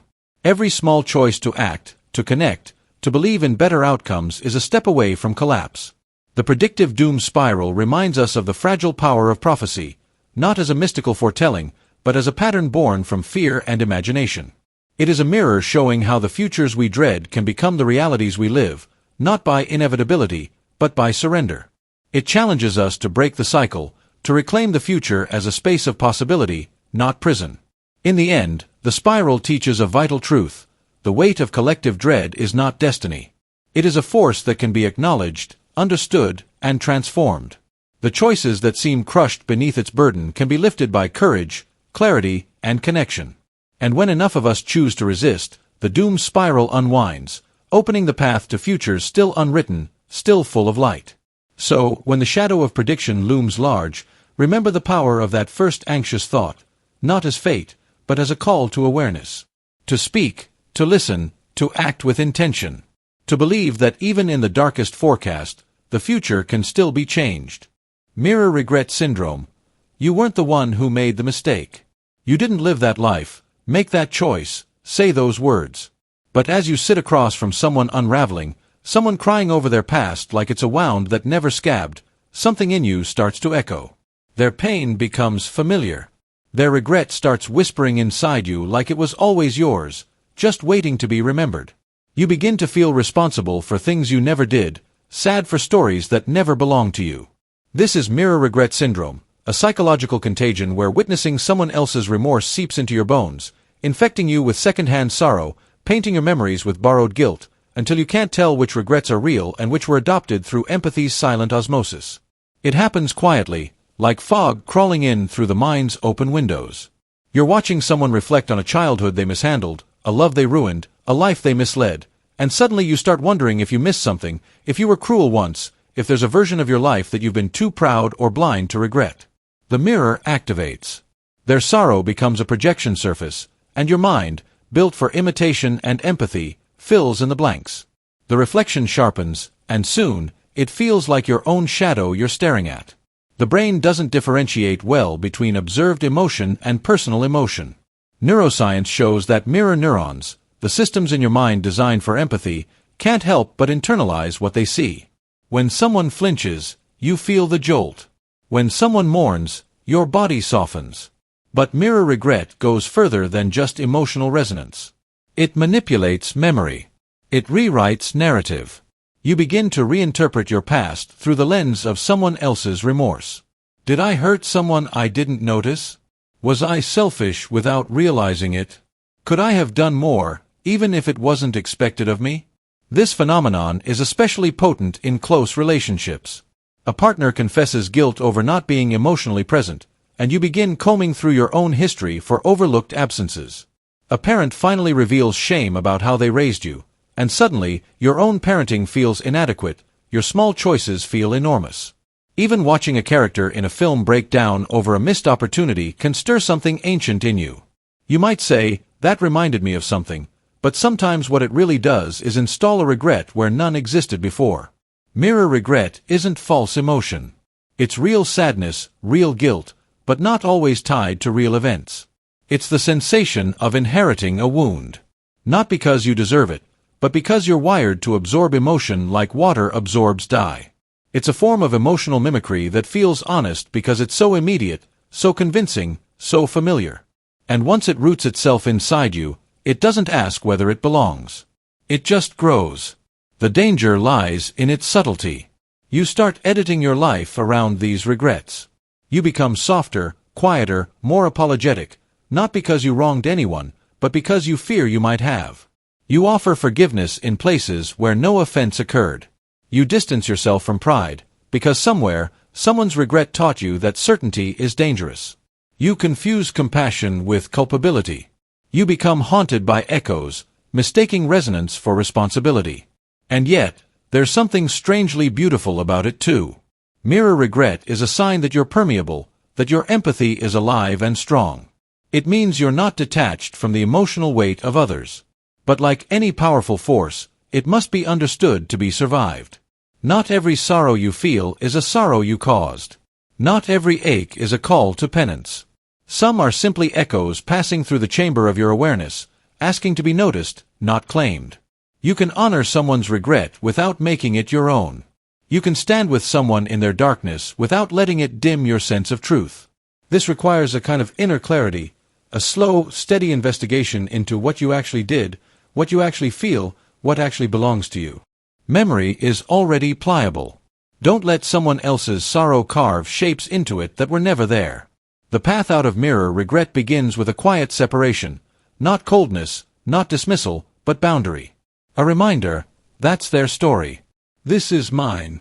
It's the willingness to sit beside someone's pain without absorbing it like a sponge. It's knowing that empathy doesn't require self-erasure. That guilt is not a currency you must always exchange. So the next time you feel that familiar tug, that aching mimicry of someone else's regret, ask yourself, what is mine? What is theirs? And what is merely passing through? Let that awareness be your anchor. Because in a world full of shared pain and mirrored hearts, it takes quiet courage to feel deeply, and still know where you end and someone else begins. Exclusion panic reflex. It starts as a whisper, not a command. A glance, a pause, a subtle shift in tone. You sense something changing in the room, an energy you can't name, but feel in your gut. No one says it outright, but you know, there's a circle being drawn, and you might not be inside it. This is the exclusion panic reflex, a primal response wired deep into the human mind, where the fear of being left out doesn't just haunt you quietly. It hijacks your thinking, bypasses reason, and drives you to conform before you even understand why. You feel it in classrooms, in friend groups, in office meetings, in digital spaces where opinions spread like wildfire. One idea starts to gain traction, not necessarily because it's right, but because it's loud, confident, emotionally charged. You hesitate. You question. But then comes the reflex, the sharp, wordless fear that if you don't align fast enough, you'll be seen as other. Not evil. Not stupid. Just out of sync. Just outside. And in that moment, truth stops mattering. Logic is irrelevant. All that matters is re-entry. Inclusion. Safety. The reflex is older than language. In early human history, being cast out of the group meant death. No fire. No food. No protection from the dark. Your survival depended on harmony. And so your brain evolved not just to fear exclusion, but to anticipate it, to correct your behavior before the exile even arrives. You learn to scan for microsignals, shifts in tone, social tension, who's being agreed with, who isn't. You begin pre-editing your thoughts before they form. You adopt not just the group's beliefs, but its cadence, its posture, its emotional temperature. You don't change because you believe, you change so you won't be left behind. And the scariest part? You're not the only one. Everyone's doing it. The fear ripples outward, like the sound of one person laughing just a second too long, and everyone adjusts. One person is subtly dismissed, and suddenly no one looks them in the eye. It spreads fast, faster than thought, because this isn't thought. It's reflex. It's panic. It's the ancient alarm that tells you, don't stand out. Don't be last. Don't be alone. You see it in social media, the performative outrage, the declarations of belief, the way people rush to echo whatever is most popular, most safe. Not always because they believe it, but because everyone else already seems to. Because not joining in feels like silence, and silence feels like distance. And distance, in the age of visibility, feels like exile. You see it in school, where kids mimic the interests and language of their peers so fluently that they forget what they once liked for themselves. You see it in the workplace, where disagreement becomes dangerous not because it's wrong, but because it's lonely. You see it in politics, where nuance dies the moment the group decides what the right belief is this week.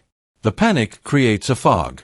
It clouds the voice in you that wants to pause, to think, to ask, is this right? Is this mine? Because that voice isn't loud. It's slow, quiet, vulnerable. It asks questions when the group is shouting answers. It waits while everyone else rushes. And in that waiting, you risk falling behind. You risk not being seen. And so, almost involuntarily, you nod along, smile, post the right thing, say the right words, not always because you believe them, but because you want to remain. The tragedy is that this reflex, meant to protect, can hollow us out. When we bend too often, too easily, we forget the shape we once had. We become echoes of approval, mirrors for others' validation. And deep down, a quiet panic lingers, not of being excluded now, but of having already lost ourselves just to stay close. But here's the paradox. True belonging doesn't come from conformity. It comes from authenticity. From standing your ground, gently, when everything around you says to kneel. It comes from risking that temporary silence, that possible exclusion, to preserve the part of you that still thinks freely. And sometimes, when one person resists the reflex, others remember they have a voice too. Resistance can be contagious. Stillness can be loud. So the next time you feel that twitch, that tightening in the chest, that urge to agree quickly, to perform, to nod, pause. Ask yourself, who am I afraid of being without? And more importantly, who would I become if I abandoned myself just to stay close? Because inclusion that demands your surrender isn't safety. It's subtle exile. And the voice you silence today might be the only one that could have pulled you, and someone else, out of the loop tomorrow. Covert martyr complex. It doesn't begin with a plea for attention. It begins with silence. With someone doing more than they're asked. With someone swallowing exhaustion and saying, it's fine. I've got it. With someone sacrificing, not loudly, but as if it's expected, as if their suffering is the price of love, of duty, of being good enough. And slowly, without realizing it, everyone around them starts to feel it too. This is the covert martyr complex. A psychological contagion where one person's hidden self-sacrifice begins to infect others, not with guilt, but with a need to match their suffering. To prove worth through pain. To bleed just enough to be accepted. To carry more than they should, just to feel like they belong. It often looks noble on the surface. The mother who never rests. The employee who never says no. The friend who always listens but never shares. The partner who gives until there's nothing left. They don't ask for credit. They rarely complain. But they wear their exhaustion like a badge, and that quiet performance becomes a mirror. One that whispers to everyone nearby, if you're not suffering, you're not trying hard enough. And that's how it spreads. You start to feel uneasy when you're not tired.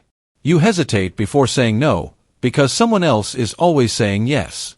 You begin to believe that rest is selfish, boundaries are weakness, and that the only path to love is through proving how much you can endure without breaking. You tell yourself, they do it. Why can't I? And just like that, the trap closes. Because the covert martyr doesn't just take on more, they inspire you to do the same, not through direct pressure, but through example. You don't want to disappoint. You don't want to seem lazy. You don't want to feel like the only one protecting your peace when everyone else is burning theirs to keep the room warm. But what you're not seeing, what no one sees at first, is that the original martyr is quietly breaking. Not dramatically. Not in some cinematic collapse. But slowly. Invisibly. They've taught themselves to associate their value with suffering. To believe that if they ever stop giving, they'll stop mattering. And so, they never stop. Even when it hurts. Even when it backfires. Even when resentment builds like a slow poison under their skin. And here's the cruel twist. They begin to resent you for accepting their sacrifices. Even though they offered freely. Even though they never asked for help. Even though you never made them do it. Because martyrdom is rarely clean. It's rarely generous. It's transactional at its core, but the transaction is hidden. And when that transaction is unmet, when the silent suffering is not repaid with recognition, with praise, with sacrifice in return, it curdles. The warmth becomes a wound. Now, you feel obligated. You start sacrificing too. Not from love, but from pressure. From fear. From guilt. And suddenly, everyone is bleeding in silence, trying to outsuffer one another in a contest no one announced, for a reward no one will win. This is how families collapse inward. How teams burn out. How love becomes martyrdom. One person's silent suffering sets the tone. Everyone adapts. Everyone adjusts. Until joy feels indulgent. Rest feels selfish. And the only thing anyone knows how to do is endure. But here's the quiet horror of the covert martyr complex. No one gets what they want. Not the martyr, who is never truly seen. Not the followers, who are driven to prove their worth through pain. Not the group, which slowly erodes under the weight of unspoken resentment. Everyone loses. Because no one is allowed to just be. To receive without shame. To rest without apology. To matter without hurting. So how do you break the spell? It begins with seeing the pattern. With recognizing that someone's endless sacrifice is not always virtue, it's sometimes a wound in disguise. That self-erasure is not strength. That exhaustion is not proof of love. It begins with giving yourself permission to step out. To choose rest. To say no. To let someone else carry the weight, even when you feel guilty. Especially when you feel guilty. Because that guilt is the trap. That guilt is the voice of the pattern, begging you to keep it alive. And it begins, most painfully, by letting the martyr feel the cost of their choice. Not by punishing them, but by refusing to validate the lie. The lie that says, you only matter if you bleed for others. Because you don't. You matter when you speak your needs. When you honor your limits. When you model balance, not burnout. That's what real leadership looks like. That's what real love looks like. Not suffering in silence, but speaking the truth, even when it disappoints. So if you've been caught in this web, pause. Notice. You are not weak for stepping out. You are not selfish for needing peace. You are not unworthy because someone else chose to suffer for you. You are allowed to live without proving your pain. And that choice, quiet, defiant, healing, is how the cycle ends. Hollow triumph fever. There is a strange sickness that haunts the brightest moments of success, a fever that chills the heart even as it beats with victory's drum.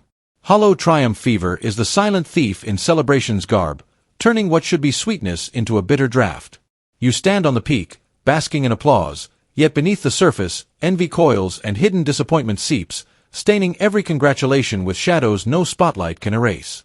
You've felt it, perhaps. That fleeting moment when the crowd cheers but your smile falters. When praise falls on your ears but your soul recoils, sensing something unsaid, resentment thinly veiled behind polite words, a question in their eyes that asks, Was it really yours to take? It is the unspoken tension in handshakes, the guarded glances among allies, the subtle currents swirling beneath surface smiles.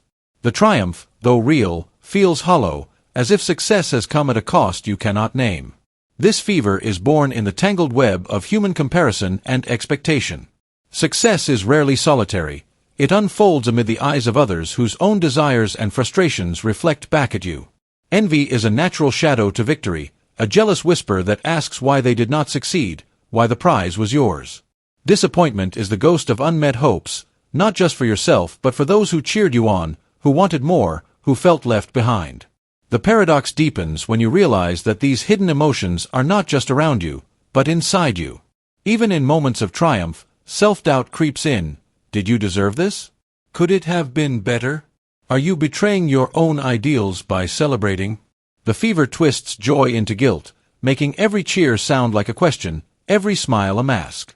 Victory becomes a performance, a fragile thing balanced on the edge of others' approval and your own conflicted heart.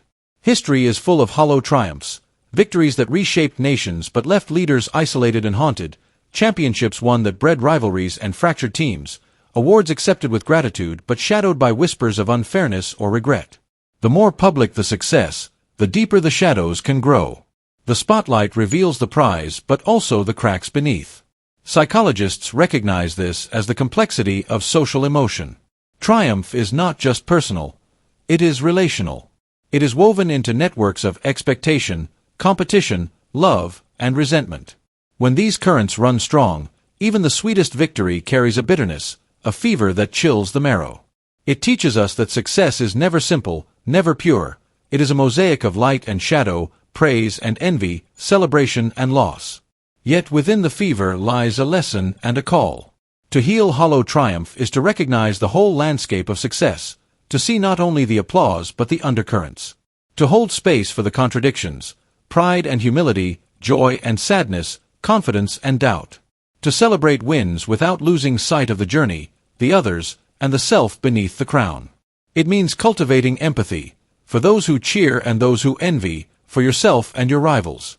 It means speaking truth beneath the noise, acknowledging the shadows that accompany the light. It means redefining triumph not as conquest or possession but as growth, connection, and integrity. So when you find yourself caught in hollow triumph fever, standing on a peak that feels less radiant than it should, pause. Breathe deeply. Feel the bittersweet blend within you, and remember that victory, like life, is complex and textured. Let the fever cool into understanding, and let every success be a doorway, not to isolation or envy, but to deeper connection and authentic celebration.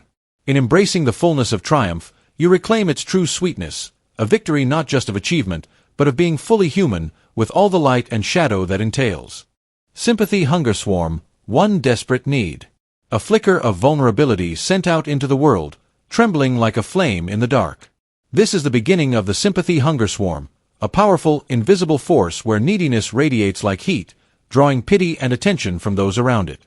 What starts as a simple call for help quickly becomes a dense cloud of dependency and obligation, a swarm that envelopes everyone involved until the lines between giver and receiver blur and vanish. In this tangled dance, no one remembers who was helping whom, and the hunger for sympathy feeds itself endlessly, growing stronger with each exchange. It begins with a subtle signal, an expression of pain, a moment of weakness, a plea for connection. Human beings are wired to respond to such calls. Empathy and compassion flow naturally. But when need becomes chronic, when vulnerability shifts from momentary to perpetual, it emits a relentless emotional energy that pulls others in not just to comfort, but to engage in a cycle of feeding and being fed. The sympathy hunger swarm is born from this dynamic, a feedback loop of giving and receiving that spins faster and tighter with every act of sympathy. Imagine a circle of friends or family where one person constantly seeks reassurance, attention, or help. Their neediness radiates outward, touching every conversation, every gathering. Others respond, initially with kindness and support. But over time, the roles harden. The needy person grows reliant on the sympathy, their identity entwined with being cared for. Those who provide care begin to feel burdened, trapped, unsure whether generosity ends and obligation begins. The swarm thickens, a cloud of emotional codependence that obscures clarity and drains vitality. This dynamic is neither purely victim nor villain. Neediness is a human condition, a natural response to trauma, insecurity, or loss. Sympathy is a vital connection that sustains relationships and nurtures healing. But when the hunger for sympathy becomes the defining feature of interaction, it can distort connection into dependency. The emotional energy is no longer about mutual care but about survival in a loop, feeding the swarm to keep it alive. Psychologically, this cycle taps into deep patterns of attachment and identity. The needy person may struggle with feelings of unworthiness, finding safety only in eliciting sympathy. Those who provide may feel guilt or obligation, caught in a web where withdrawal risks abandonment and escalation of need. The result is an emotional ecosystem where roles are rigid, boundaries blurred, and freedom stifled. Groups caught in the sympathy hunger swarm can lose sight of their original bonds. The focus narrows to cycles of need and response, overshadowing the joys of mutual support, growth, and autonomy. Conversations revolve around pain and reassurance rather than shared experience. Energy is consumed by maintaining the swarm rather than nourishing individual wholeness. Examples abound in families, workplaces, and social circles. The colleague who constantly shares crises, drawing others into problem-solving that never resolves. The family member whose needs dominate holidays and gatherings, leaving others exhausted yet unable to disengage. The friend who clings to sympathy as a lifeline, unwittingly trapping others in a role of caretaker. In each case, the swarm feeds on itself, growing dense and all-consuming. Breaking free requires awareness and courage. The needy must confront the hunger beneath their neediness, the fear, the pain, the longing for true connection beyond pity. Caregivers must learn to set boundaries, to distinguish compassion from obligation, to reclaim their own emotional space. Together, they can shift the cycle from swarm to support, from dependency to interdependence. Therapy, honest communication, and community support can unravel the swarm's knots. When everyone remembers that helping is not a one-way street but a shared journey, the hunger dissipates, replaced by balance. Vulnerability is honored without being exploited, sympathy offered without becoming a chain. The sympathy hunger swarm reveals the fragile balance of human connection, the hunger to be seen and cared for, the generosity to respond, and the risk of losing oneself in the swirling heat of need and pity. It reminds us that true support is not just about feeding hunger, but about nurturing strength, autonomy, and mutual respect. So when you feel the pull of the swarm, whether as giver or receiver, pause and remember. The dance of sympathy is most healing when it leads not to dependency, but to freedom. When help is not a trap, but a bridge. And when the warmth of need is met with a steady flame of understanding, so that no one forgets who is helping whom, and everyone moves forward together. Fatalistic calm mist. It doesn't scream. It doesn't fight. It doesn't even argue. The fatalistic calm mist arrives like a hush after a storm, quiet, heavy, final. You feel it in a room when a conversation stops trying to change anything. When eyes no longer plead, when hands stop gesturing. It moves like fog, slow and indifferent, wrapping around people until their voices lower and their spines curve just slightly forward. It's not despair exactly. It's deeper than that. It's the moment after despair, when the will to resist slips beneath the surface, and what's left is a fragile, eerie stillness. The kind of stillness that whispers, "It's already done." The outcome is fixed. You can scream, run, beg, but none of it will matter. This is the resignation that doesn't need force to win. It simply replaces urgency with inevitability. You've seen it before, in families waiting for news they fear. In teams facing a loss that no amount of effort can undo. In people whose dreams have decayed so gradually they forgot how to hope. The fatalistic calm doesn't come all at once. It creeps in at the edges, in sighs disguised as acceptance, in phrases like, "What's meant to be will be," or, "I guess this is just how things are." At first, those words sound wise, peaceful, even. But beneath them lies the surrender of agency, the quiet withdrawal from choice. Not because there are no options left, but because the mind has already declared them pointless. There's a strange comfort in this kind of fatalism. It feels like stillness after chaos, like silence in a storm's wake. It numbs the bite of uncertainty, offers a kind of shelter from the violence of struggle. But that comfort has a cost. It doesn't heal. It neutralizes. It doesn't solve. It softens. It blurs the lines between acceptance and submission until you no longer remember the difference. People trapped in the fatalistic calm aren't necessarily unhappy, they've just stopped moving. Not because they want to stay still, but because something inside them convinced them motion is irrelevant. You can feel this most clearly when urgency tries to bloom and is instantly choked. When someone says, "We should fight this," and another responds with, "What's the point?" Not with malice, not with anger, just with quiet certainty. That quiet is the mist. It doesn't need to be loud to be absolute. It works not by pushing you down, but by convincing you there's nothing left to stand on. And once it settles in, everything slows. Ideas lose their edge. Debates lose their momentum. Even resistance, once sharp and burning, starts to feel like theater.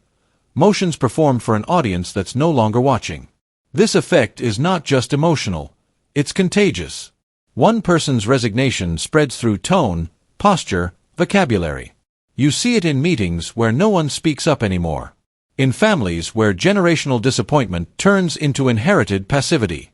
In political climates where people stop voting, not because they don't care, but because they believe their care is worthless. Fatalism spreads like a fog in low pressure, seeking out the lowest energy, settling in silence. It's important to distinguish this from wisdom or spiritual acceptance. Those paths also embrace what cannot be controlled, but they do so with presence and choice. The fatalistic calm is different. It discards choice altogether. It doesn't seek peace through understanding. It silences effort through preemptive defeat. It says, the story's already written, and you are only here to watch it unfold. But here's the secret, the mist is lying. It's built from assumptions, not truths. It thrives on stories told by tired minds, stories that sound like prophecy but are just fear in disguise. The belief that nothing can be changed is itself a choice. A thought.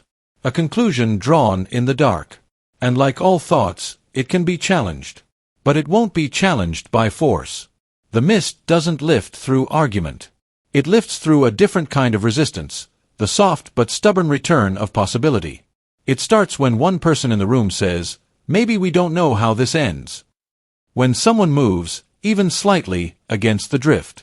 When a hand reaches out without certainty but still reaches. It starts with the dangerous, quiet defiance of believing that effort might matter. That even if the odds are low, action still counts. Not because it guarantees victory, but because refusing to move is its own kind of defeat. The fatalistic calm mist is powerful. But it is not permanent. It is only as strong as the stories we let it tell. And the moment we remember that we are still the storytellers, still the ones holding the pen, even when the page feels heavy, is the moment the mist begins to thin. Choice returns. Motion stirs. And the stillness that once felt final starts to shift into something else entirely. A silence waiting not for surrender, but for the next word. Malicious satisfaction plague. It creeps in with a smirk, barely visible, just a flicker of satisfaction when someone else falls. You tell yourself it's harmless, just a passing reaction, maybe even deserved. But deep inside, something darker wakes up. Not empathy, not guilt, but pleasure. This is the malicious satisfaction plague, an emotional contagion where schadenfreude, the thrill of watching others fail, spreads from person to person like a psychic virus, corroding joy at the root and replacing it with something hollow and cold. You don't even have to know the person. A celebrity scandal. A rival's misstep. A co-worker's mistake during a presentation. Someone fails publicly, and the laughter starts, not always loud, but real. It feels good, doesn't it?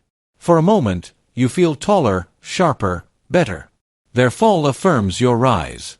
Their failure becomes a mirror where you see yourself as successful, lucky, superior. It's an emotional shortcut to self-worth.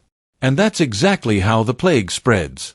Because once you feel that thrill, it becomes easier to feel again. You stop rooting for people. You start watching them. Waiting. Measuring their vulnerability. You begin comparing not to aspire, but to hope for collapse. And you're not alone. It's everywhere, online, in group chats, in whispers at the edge of a conversation. People bond over failure, not in grief, but in glee.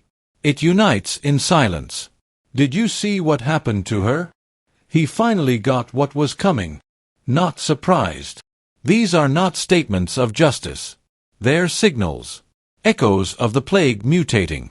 It masquerades as fairness, even morality. You tell yourself they deserved it. You rationalize your pleasure. They were arrogant, cruel, hypocritical. But often they weren't. They were just visible, just vulnerable. And visibility, in a culture steeped in comparison, is enough to mark someone for downfall. This emotion, schadenfreude, used to be fleeting, a private flicker of petty triumph. But now it lingers. It loops. It gets rewarded. Social media platforms amplify it, algorithms feeding you moments of failure wrapped in commentary and laughter. One stumble becomes a spectacle. And the more people who witness it, the more the virus spreads. The more you see others enjoying it, the more normal it feels to enjoy it yourself. What once made you uncomfortable now makes you grin. But here's the twist. The more you enjoy others falling, the less you trust your own success. Because in the back of your mind, you know the cycle is waiting. You've seen what happens to people who fly too close to the spotlight. You've participated. You've smiled when they burned. So now, when it's your turn to rise, something inside you flinches. You question who's rooting for you, who's watching you the way you once watched them. Joy becomes cautious. Achievement tastes thinner. Even your own victories feel infected. This is how the plague corrupts, not just by how it spreads, but by how it stains. It takes the most human emotions, jealousy, justice, revenge, and weaponizes them into a loop. Your delight in another's fall becomes the seed of your own undoing. Because every time you celebrate someone else's failure, you erode your ability to celebrate anything purely. You can see it in friendships that grow colder when one person succeeds. You can feel it in group dynamics where people bond more over shared enemies than shared dreams. You can hear it in the way people praise others with conditions. She's doing well, but let's see how long it lasts. We don't just wait for others to fail. We prepare for it, as if it's a natural counterbalance to their success. And maybe that's the lie we've swallowed, that someone else's gain must mean your loss. That life is a zero-sum game where joy must be balanced by suffering, and if not yours, then someone else's. But that lie is the infection. That's the plague talking. To resist it is hard. It means feeling envy without cruelty. It means seeing success and choosing to admire rather than diminish. It means watching someone fall and asking first if they're okay, not whether they deserved it. It means rewiring the gut reaction, replacing the thrill with something deeper and less reflexive. Something like grace. Because the moment you choose to feel joy for others, real joy, not performative, not filtered through bitterness, you begin to heal. You step out of the loop. You disinfect the wound. And in doing so, you protect your own future joy from becoming corrupted by the very hunger that poisoned it in others. So the next time you feel that flicker, that smile when someone stumbles, that satisfying twist in your gut, pause. Not to shame yourself, but to trace it. Where did it come from? What is it feeding? What will it do to you if you let it grow? Because every moment of cruel satisfaction you entertain plants a seed of doubt in your own soul. And eventually, when it's your turn to fall or rise, you'll feel the eyes watching. And you'll know exactly what they're waiting for. Forced gratitude infection. You say thank you. But something inside you clenches. It's not that you're ungrateful. It's that the words don't feel real, not in that moment. They taste metallic, rehearsed. Like saying, I'm fine, when your whole world is on fire. The ritual of gratitude plays out on your lips, but your heart doesn't rise to meet it. And still you say it. Because to not say it feels like betrayal. Because you were taught that thankfulness is the mark of a good person. Because even in your exhaustion, disappointment, or quiet bitterness, you're expected to smile, bow slightly, and express appreciation. This is the forced gratitude infection. It doesn't look like poison. It looks like politeness. It masquerades as virtue. But beneath the surface, it warps something essential. Because when gratitude is demanded, when it's not chosen but imposed, it becomes a mask. And behind that mask, resentment grows. You've seen it. Someone gives you something you didn't ask for, and now you owe them thanks. Not just a polite nod. A convincing thank you. One that reassures them they are good, generous, needed. And if you hesitate, if your smile falters, if your tone drops, the shift is immediate. You've failed to uphold your part of the unspoken bargain. Because in this infection, gratitude isn't about feeling. It's about performance. Children are the first to learn it. Say thank you, they're told, even when the gift feels confusing or the gesture unwelcome.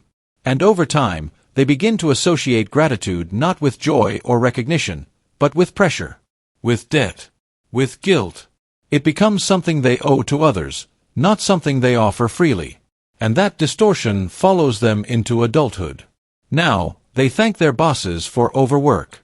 They thank their families for crumbs of affection. They thank their partners for staying, even when presence feels more like absence.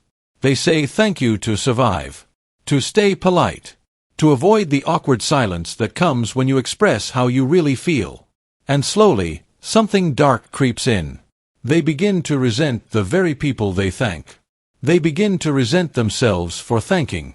And gratitude, once a sacred exchange of mutual recognition, becomes a stage play. A ritual of submission dressed in soft language.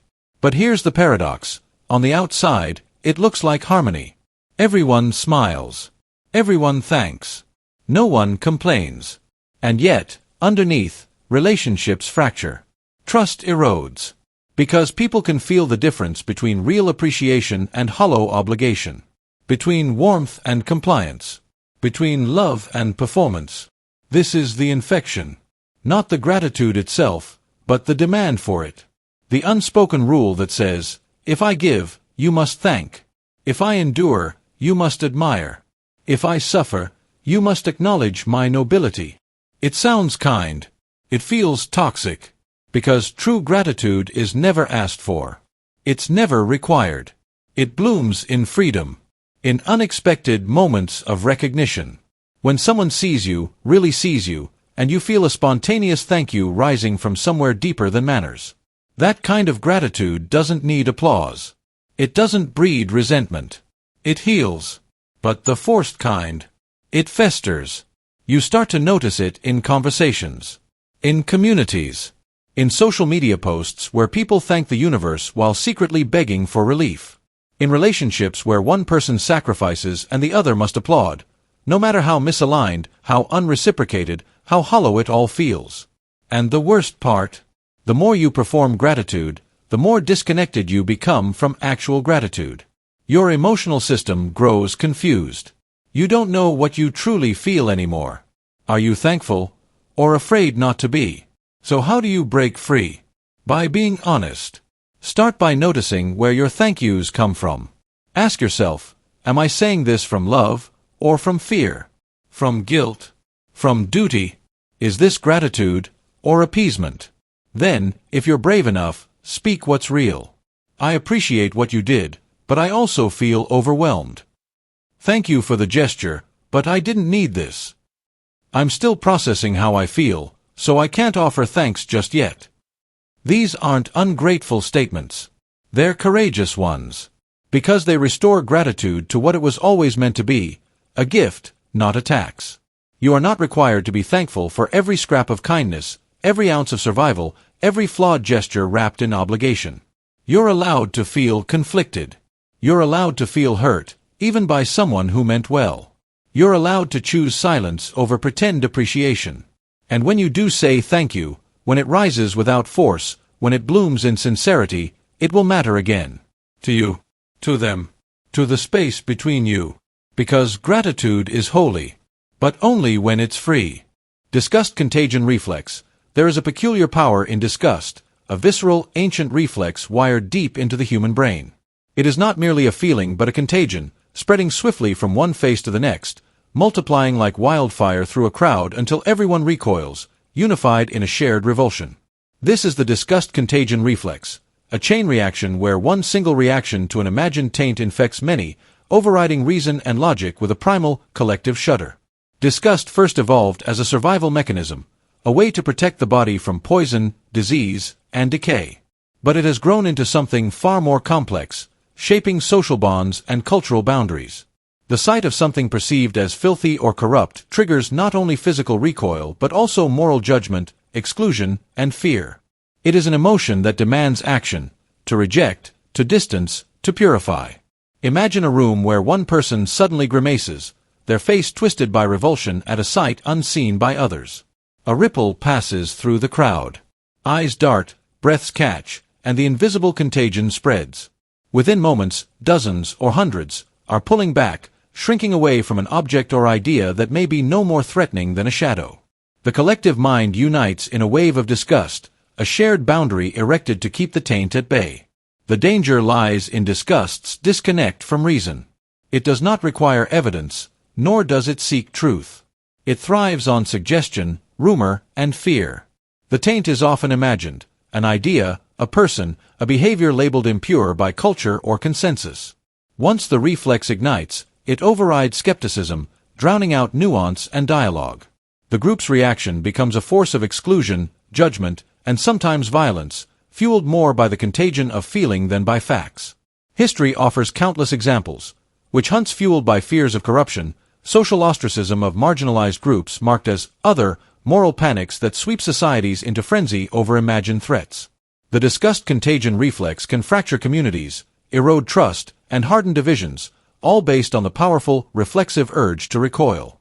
Neuroscience reveals that the brain's insula, the area that processes disgust, is deeply connected to regions governing social judgment and fear.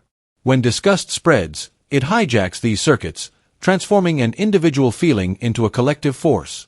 This reflex bypasses reason, making it difficult for logic or compassion to penetrate once the wave is in motion. Yet, understanding this reflex also offers hope. Awareness can slow the spread, introducing reason and empathy where knee-jerk reactions once ruled.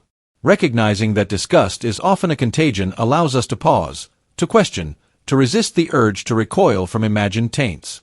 It invites us to hold space for complexity, for difference, and for the humanity hidden beneath the surface of our fears. So, the next time you witness a wave of disgust sweeping through a crowd, remember the contagion beneath the surface. Know that the reflex is ancient, powerful, but not invincible. In every shudder lies an opportunity, for pause, for reflection, for breaking the chain, and for choosing understanding over fear. Disgust, once a tool for survival, need not become a weapon of division. In breaking its contagion, we find a chance to build bridges where walls once stood. Moral superiority virus. One declaration. A single voice claiming moral clarity, a righteous stance, a higher ground. This spark ignites the moral superiority virus, a contagious ideology that spreads rapidly through minds and communities, infecting beliefs and behaviors until every individual feels the relentless pressure to prove their worthiness. No matter the cost, no matter the sacrifice, the virus drives its hosts to compete, to judge, to elevate themselves by diminishing others, creating a society gripped by division and performative virtue. It begins with a claim, an assertion of rightness that distinguishes one's values, actions, or identity as purer, more enlightened, more just than another's. This claim, often born from genuine conviction, acts like a seed planted in the fertile ground of human psychology. We are wired to seek belonging, to define ourselves in relation to others. The moral superiority virus exploits this, turning virtue into currency and morality into competition. Once released, the virus replicates with astonishing speed. It spreads through conversations, social media, and cultural narratives, embedding itself into daily interactions. Individuals begin to monitor not only their own beliefs but also those of others, constantly measuring, comparing, and striving to outdo each other in displays of virtue. The pressure is immense. Every action, every word, becomes a test, a performance, a proof of moral worth. This relentless compulsion warps genuine empathy and justice. Virtue becomes performative rather than heartfelt, a badge worn to gain approval or avoid criticism. People are judged not just by what they do, but by how loudly and visibly they proclaim their righteousness. Nuance and complexity vanish under the virus's influence, replaced by black and white thinking and an endless tally of moral points. The social consequences are profound. Communities fracture as individuals polarize into camps of competing virtue. Dialogue breaks down, replaced by accusation and defensiveness. Those perceived as less worthy are marginalized, silenced, or attacked. The virus feeds on fear and insecurity, preying on the human need for acceptance by converting it into a battleground of moral superiority. Historical and contemporary examples illustrate this phenomenon. Movements that began with noble aims can become arenas of virtue signaling, where the original goals are overshadowed by internal contests for purity. Social media amplifies the virus, accelerating replication and magnifying its effects across cultures and generations. The desire to be seen as morally impeccable can lead to burnout, cynicism, and division. Psychologically, the moral superiority virus taps into deep insecurities and desires. The need to prove worthiness can stem from feelings of inadequacy, fear of exclusion, or longing for identity and significance. The virus offers a temporary cure, moral affirmation through comparison, but it ultimately deepens isolation and conflict. Breaking free from this viral grip requires awareness and courage. Recognizing the virus's patterns, its binary thinking, its performative demands, its divisive effects, is the first step. Cultivating humility, curiosity, and genuine empathy can counteract the virus, creating space for authentic connection and understanding. Valuing complexity and admitting imperfection opens the door to healing. Leaders and communities play a crucial role in containment and cure. Promoting dialogue over judgment, encouraging reflection over reaction, and emphasizing shared humanity over competition can diminish the virus's power. True virtue thrives not in rivalry, but in compassion and collaboration. The moral superiority virus is a stark reminder of how easily ideals can become weapons against the very values they aim to uphold. It challenges us to question not only what we believe, but how we express and embody those beliefs. It warns of the dangers of allowing righteousness to harden into rigidity and division. In the end, the virus teaches a vital lesson, that moral worth is not measured by the loudness of one's declaration or the severity of one's judgment, but by the depth of one's compassion, the willingness to listen, and the courage to embrace complexity and imperfection. So when you feel the pull to prove your virtue, pause and reflect. Are you acting from genuine conviction or responding to the virus's contagion? Can you step back from the competition and choose connection instead? Because true worthiness is quiet, humble, and expansive, not a virus to be spread, but a healing balm for a fractured world. Unworthy joy sabotage. It should be a moment of light, a breakthrough, a victory, a breathless laugh after a long stretch of struggle. You should feel proud, relieved, even joyful. But instead, there's something sour beneath the surface. A discomfort you can't quite name. It tightens your smile, dulls your joy, pulls you out of the present like a sudden cold wind through a sunlit room. This is the unworthy joy sabotage, the hidden belief that happiness, especially your own, must be justified, earned without flaw, and held quietly, so it doesn't offend the suffering world. You've seen it in others, maybe felt it yourself.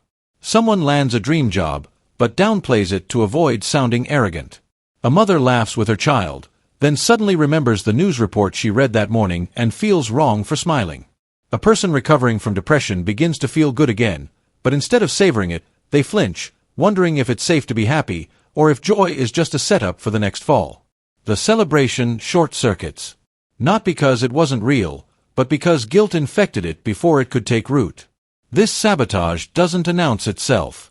It doesn't storm in. It seeps in through cracks in self-worth, whispers tied to long-standing wounds. It says, "Why you?" It says, "There are people suffering, how dare you enjoy this?"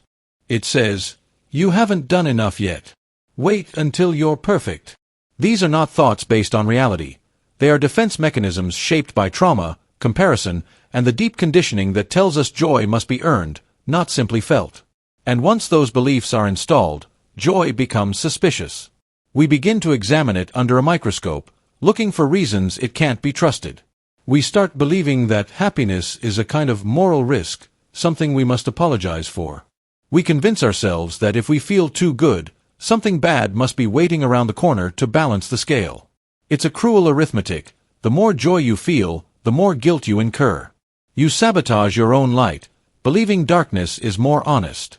This syndrome is especially strong in those who were taught, directly or subtly, that joy is selfish or conditional. If you grew up in a household where success was met with silence, or where joy was always interrupted by someone else's crisis, you may have learned early on that your happiness threatens the emotional stability of others.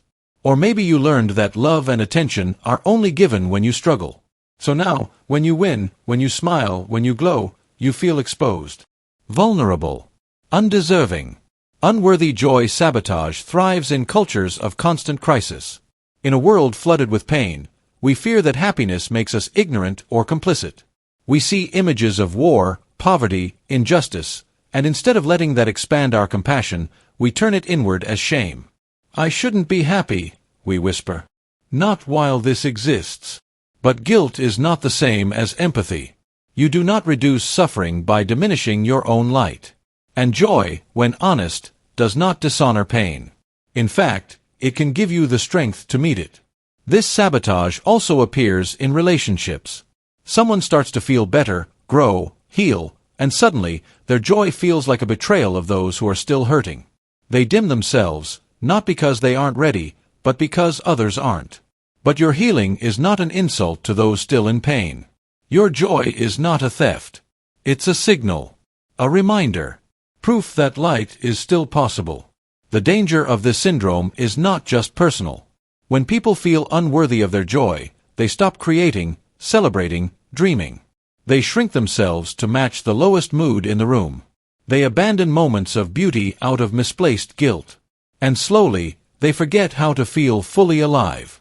Joy, already fleeting by nature, becomes something they resist instead of embrace. But here's the truth. You don't have to earn joy with suffering. You don't have to barter for it with pain. Sometimes, joy is simply a moment of alignment, when your heart, body, and world breathe in rhythm, even briefly. And in those moments, your job is not to question whether you deserve it. Your job is to feel it fully, to let it wash through you like rain, to notice its presence and honor it by not apologizing for it. You are allowed to be happy while others are not. That doesn't make you cruel. It makes you human. And your joy, when expressed with gratitude, can be contagious. It can lift others. It can remind people that even in a fractured world, moments of sweetness still arrive, uninvited, unexplainable, and yes, undeserved. That's the point. Joy is not a reward. It's a gift. And guilt has no rightful place at the table where that gift is being unwrapped. So next time joy knocks, don't hide it. Don't minimize it. Don't sabotage it with old stories of unworthiness. Meet it with presence. Hold it with both hands. And let it live in you, fully, even if only for a moment. Because joy doesn't need your guilt. It only needs your permission to stay. Duty overdrive epidemic. You start by wanting to help. To show up. To be reliable, dependable, useful. You tell yourself it's responsibility, maturity, love. And maybe it is, at first. But soon, you notice something strange. The more you give, the more is asked. The more you fulfill, the more you're expected to fulfill. And before long, you're not choosing your duties anymore. They're choosing you. This is the duty overdrive epidemic, a contagious psychological phenomenon where the compulsion to sacrifice spreads from mind to mind, disguising burnout as virtue and martyrdom as moral clarity. It doesn't come from selfishness. It comes from care. From guilt. From the quiet panic that if you stop, everything will fall apart. You think, if I don't do it, who will?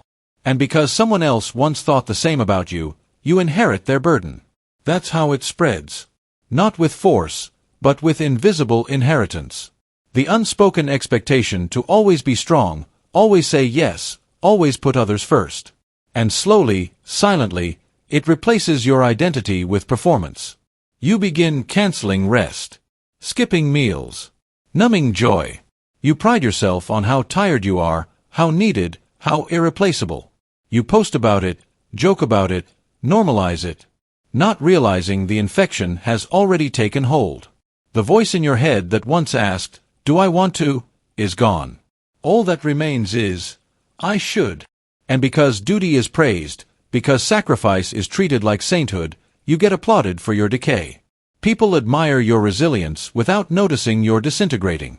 They thank you, rely on you, but they don't see the cost. They don't know you've forgotten what rest feels like, that your body is begging in whispers for something softer, slower, kinder. But the epidemic keeps pushing. One more shift, one more favor, one more night without sleep. You keep going because you have to, or because you no longer remember how not to. This epidemic isn't isolated.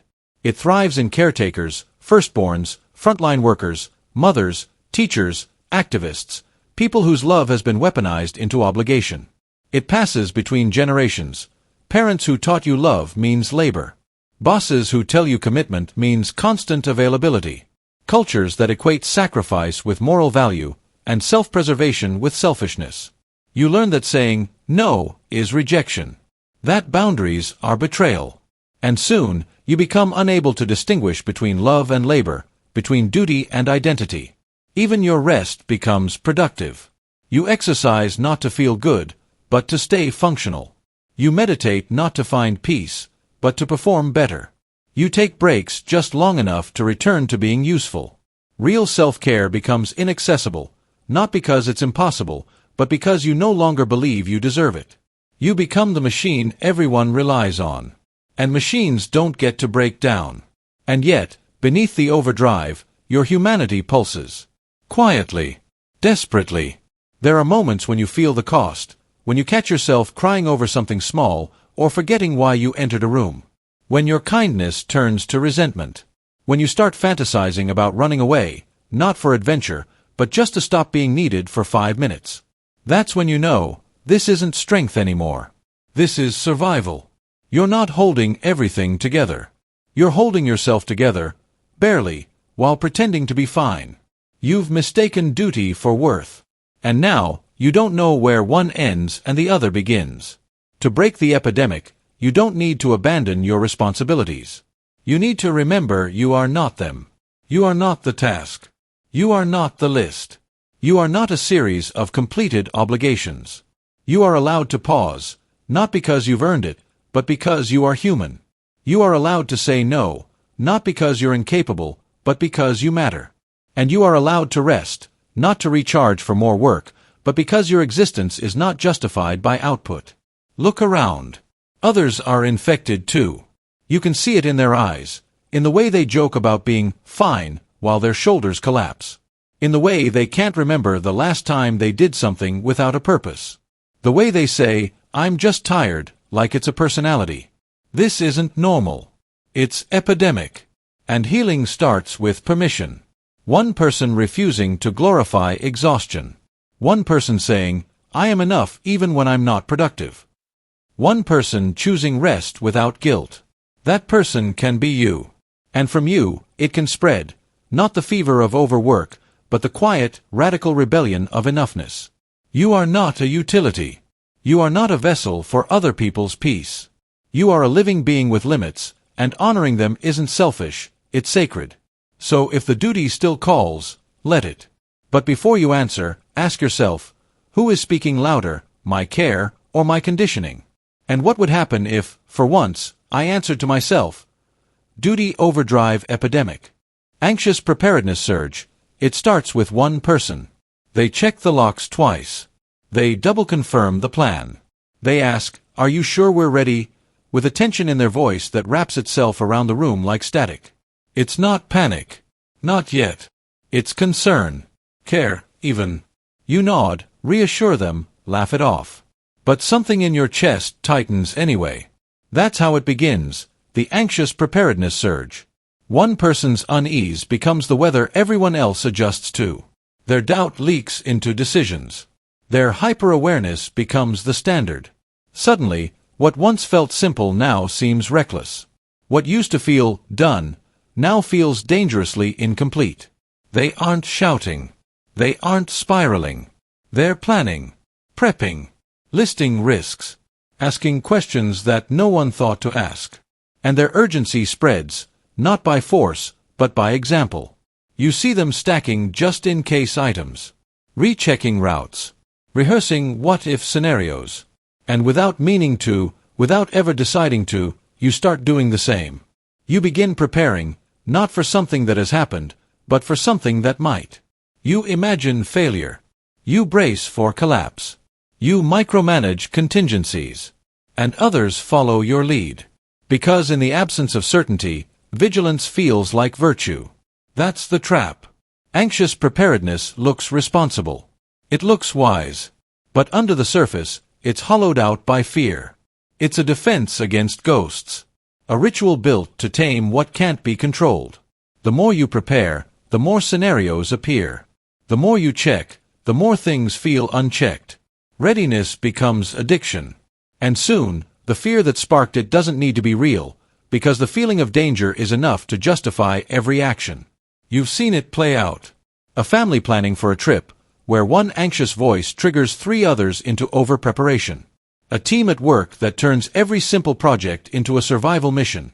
A community responding to a vague threat by stockpiling, guarding, locking down, long before anything actually happens. It becomes a storm you react to even when the sky stays clear. And it's not about logic. It's about emotional gravity. Fear is magnetic. It pulls everyone toward it. Not because they agree, but because they don't want to be wrong. No one wants to be the one who didn't prepare, who didn't see it coming. So they mimic the vigilance, the urgency, the dread. And slowly, the culture shifts. A group that once moved with calm now hums with low-grade panic. What makes it worse? The threat never has to arrive. Because in a state of anxious preparedness, arrival isn't the point. Readiness becomes the goal. Hyper-control becomes identity. And anything short of constant planning feels like negligence. That's when the surge becomes a system. Everyone is scanning. Everyone is bracing.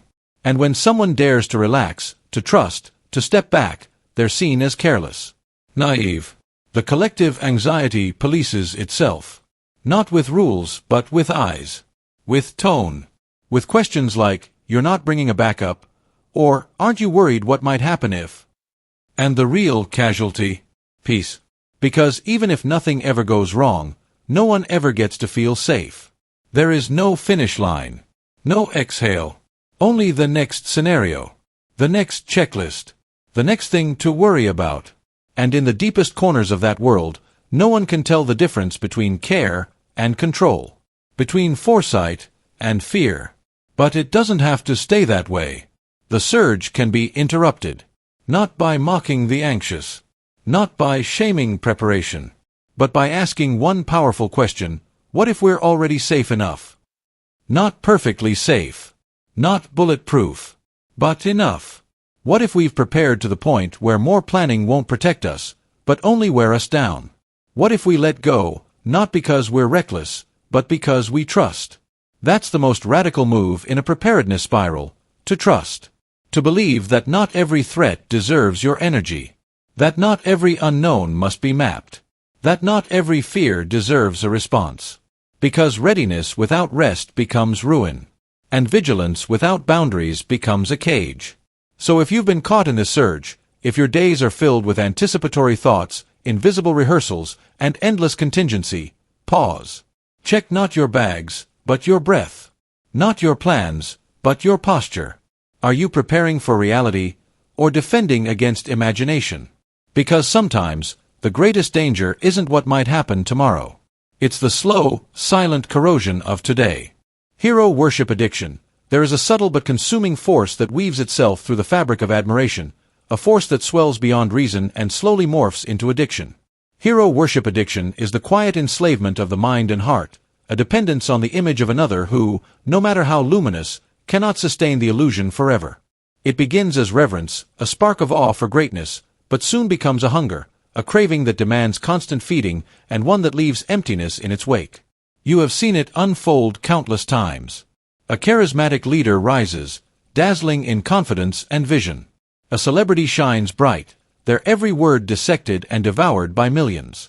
A mentor or idol appears larger than life, embodying ideals and hopes that seem out of reach. The initial admiration is pure, a recognition of talent, courage, or kindness. But admiration is fragile. It grows and distorts, bending into obsession, until the hero becomes less a person and more a lifeline, a source of meaning, identity, and hope. This addiction breeds dependence. The follower looks not only for inspiration but for validation, guidance, and even salvation in the hero's presence. Every success of the hero feels like a victory for the self, every flaw a personal betrayal. The lines blur. The hero's story becomes intertwined with the follower's own, their struggles and triumphs echoing in the chambers of the heart. When the hero falters, cracks appear in the illusion, and the follower feels the tremor deeply, as if losing a part of themselves. History is littered with the ruins of hero worship addiction. Cults that shattered when their leaders fell.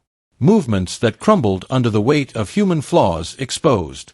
Public figures adored until their imperfections were revealed, leading to disillusionment and despair among devotees. The addiction is a trap. No hero, no matter how revered, can uphold the impossible pedestal forever. Time reveals the cracks, the contradictions, the limits of mortal flesh. Psychologists see this as a form of emotional dependency, where the idol becomes a substitute for self-worth or belonging. It thrives on projection, where the follower fills the hero with qualities they need but do not yet find within themselves. The hero is less a person and more a mirror, a reflection of the hopes and fears that dwell in the admirer's soul. Yet, this addiction also speaks to a profound human yearning for meaning, connection, and transcendence. We crave figures who embody our ideals, who seem to promise a path beyond ordinary life. Heroes inspire us, ignite our dreams, and sometimes guide us through dark times. The danger lies not in admiration itself, but in surrendering our own agency to the hero's story. Breaking free from the hero worship addiction requires courage, to see the hero as human, to reclaim your own story, to find strength within rather than without. It means embracing imperfection, both in others and in yourself. It calls for building identity on values, growth, and self-discovery, not on the shifting shadow of another's glory. So, when you feel admiration swelling beyond reason, listen closely. Ask, is this respect or reliance? Inspiration or escape? And remember, the truest heroism may lie not in following another, but in finding the courage to be your own. In the end, the addiction dissolves when you recognize that no one else can sustain the illusion forever, and that your own light, imperfect and flickering, is the one worth trusting. Mocking irony fog, one spark of cynicism. A whispered doubt, a sarcastic remark, a shield raised against disappointment. This flicker kindles the mocking irony fog, a dense, swirling haze of irony and detachment that spreads rapidly through minds and conversations. As it thickens, sincerity becomes naive, vulnerability is met with smirks, and open-hearted truth is drowned beneath waves of biting sarcasm and relentless skepticism. In this fog, connection withers, replaced by a guarded dance where everyone prefers the safety of mockery over the risk of honest feeling. It begins subtly. Perhaps someone cracks a joke to deflect pain, or masks disappointment with a sharp quip. Others respond in kind, building layers of irony to protect fragile hearts. The humor, once light and freeing, turns heavy and corrosive, infecting group dynamics and cultural moods. Vulnerability is not welcomed but ridiculed. Sincerity is suspect, seen as weakness or foolishness. The fog settles, thick and suffocating, blurring lines between truth and jest until no one knows where one ends and the other begins. This cynical atmosphere spreads like wildfire, fueled by social media, cultural trends, and human nature's penchant for defense. The mocking irony fog offers comfort. It is easier to smirk than to feel, to deflect than to engage, to mock than to mourn. But the cost is profound. Authentic connection fades, empathy retreats, and loneliness grows beneath layers of sarcasm. Examples emerge everywhere. Friends who once shared dreams now exchange only jabs. Public discourse dissolves into relentless snark. Art and media celebrate detachment over passion. The fog becomes a collective habit, a default mode where suspicion and irony crowd out trust and warmth. Psychologically, this fog is a defense mechanism. Cynicism protects against hurt, disillusionment, and betrayal. Yet it can also trap, creating a prison of isolation behind masks of humor and detachment. The risk of genuine openness feels too great, so people choose to hide behind irony, even from themselves. Breaking through the mocking irony fog requires courage, the courage to be vulnerable, to risk sincerity in a world that may not always welcome it. It demands spaces where honest feelings are honored, where kindness is stronger than wit, and where connection is valued over cleverness. The fog reminds us that while humor and skepticism have their place, they should never overshadow the human need for genuine understanding and love. Without lifting the veil of irony, we lose the chance for true intimacy, growth, and healing. So when you feel the pull to smirk, to deflect, to mock, pause. Remember that beneath the fog lies a hunger, for truth, for connection, for the brave act of showing one's heart without irony's armor. Choose, instead, to be clear, open, and sincere. Because in that choice lies the power to dissolve the fog and bring light back into our shared human story. Passive resentment drift. It doesn't explode. It doesn't shout. It doesn't declare itself. The passive resentment drift is far more subtle, far more corrosive.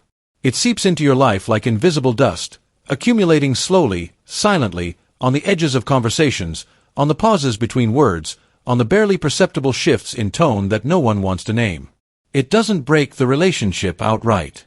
Instead, it poisons it from the inside, one silent irritation at a time. What begins as a single unspoken frustration soon becomes a layer, then a wall, and then a fog through which every interaction is strained, distorted, and quietly hostile, without anyone ever raising their voice. This drift is born not from malice, but from avoidance. Someone feels slighted, hurt, dismissed, devalued, but instead of expressing it, they swallow it. Maybe it's not the right time. Maybe they don't want to cause drama. Maybe they've tried before and nothing changed. So they stay silent. They smile when they don't mean it. They say, "It's fine," when it's not. They push the feeling down, and it doesn't disappear. It settles. It hardens. And over time, it becomes something else entirely. Unspoken resentment has a gravity to it. It pulls every future interaction downward. A simple request is met with defensiveness. A joke feels like a jab. A compliment sounds like sarcasm. You might not even realize why it's happening, but you feel it, the tension just under the surface. The hesitation before someone speaks. The flatness in their tone. The absence of warmth. The extra second they take before responding.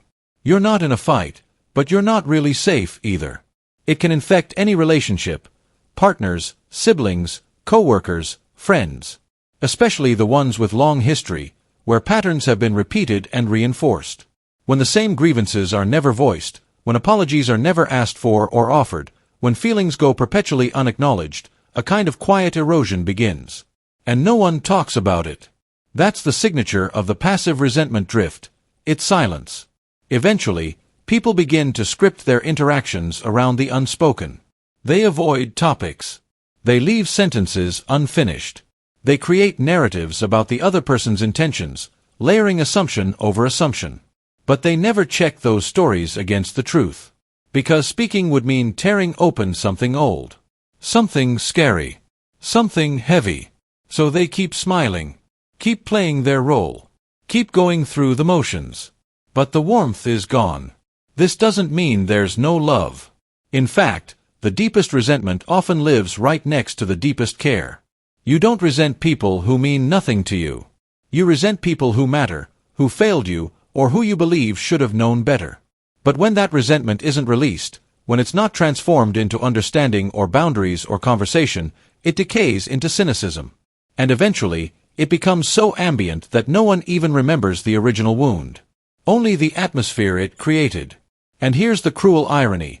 The longer the resentment stays unspoken, the less you trust the other person to receive it well. The more you've edited yourself around it, the more you believe they can't handle the truth.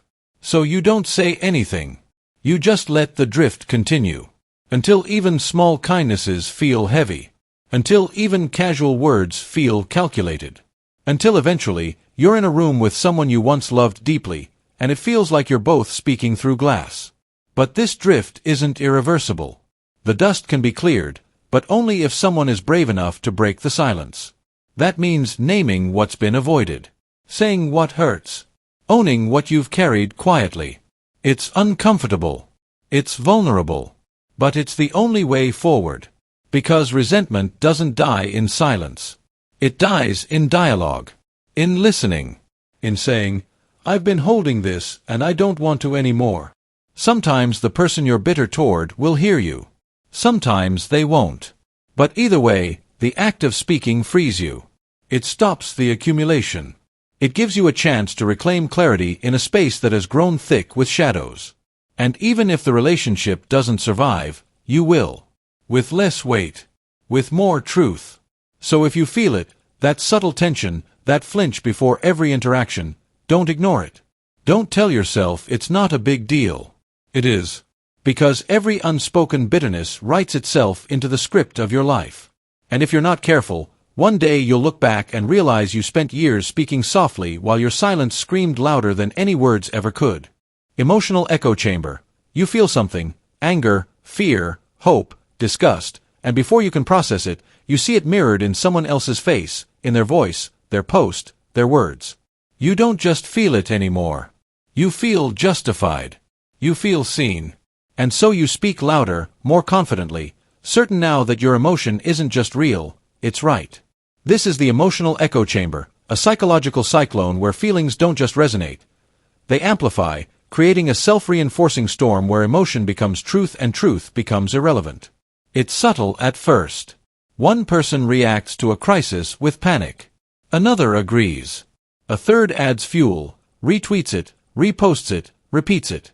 What begins as a reaction becomes a movement. Not because it's been reasoned through, not because it's grounded in fact, but because it feels too real to question. In this chamber, logic becomes the outsider. Nuance becomes betrayal. And every feeling ricochets through the group, growing louder with every bounce. You see it in online outrage cycles. One accusation becomes a flood. One clip out of context becomes the whole story. Mobs form not because people are evil, but because they are emotionally synced, looping the same righteous anger, the same betrayed sadness, the same fear that silence equals complicity. You either join the feeling or you're on the wrong side. But no one stops to ask, is this true?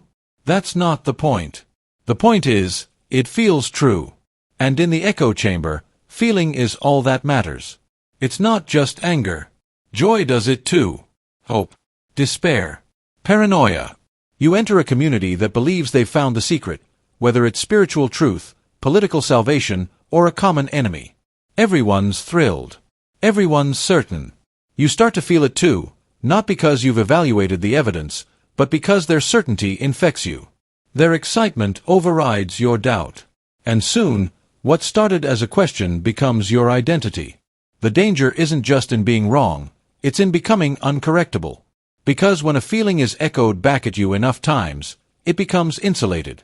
Every contradiction feels like an attack. Every challenge feels like gaslighting. Anyone who doesn't feel the same way must not get it. You start filtering out anything that doesn't intensify your emotional state.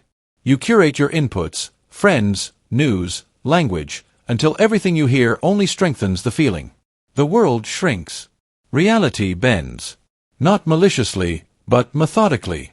By consensus. Even personal relationships fall victim. In families, among friends, in groups that bond through shared wounds, grievance loops form. One person shares hurt. Another confirms it. A third amplifies. Soon, the narrative isn't just, we were hurt. It's, we are always victims. They are always abusers. This always happens to us. Pain becomes a lens through which all experience is filtered. Healing becomes impossible because to heal would be to leave the echo chamber, to break the rhythm, to question the chorus. And that feels like betrayal. But the most haunting part is this: it feels good. Emotion, when echoed, creates belonging. It's addictive. You feel alive, connected, righteous. The chamber becomes your sanctuary, even as it distorts your view of the world outside. Even as it turns people into enemies, ideas into threats, complexity into sin. The more amplified the feeling, the less oxygen there is for thought. You are high on shared certainty. And the fall from that high, if it ever comes, is devastating. Breaking out requires an act of courage so quiet, so personal, that no one else will see it. It's the moment you pause before posting. The moment you listen to someone who disagrees and don't immediately flinch. The moment you sit with a feeling and ask, where is this coming from? Is this mine, or just what I've absorbed? It's the willingness to be uncertain in a room full of certainty. To feel quietly while others shout. It doesn't mean abandoning emotion. It means owning it before it owns you. It means asking not just what you feel, but why, and whether the feeling still belongs in your body, or whether it was installed by repetition and reinforced by reflection. Because the emotional echo chamber isn't just out there in mobs and headlines and comment sections. It lives in your own mind, in the beliefs you stopped questioning, the stories you rehearse in solitude, the patterns you replay without knowing. Escaping it isn't about silencing emotion. It's about choosing when to echo, and when to listen for what hasn't been said.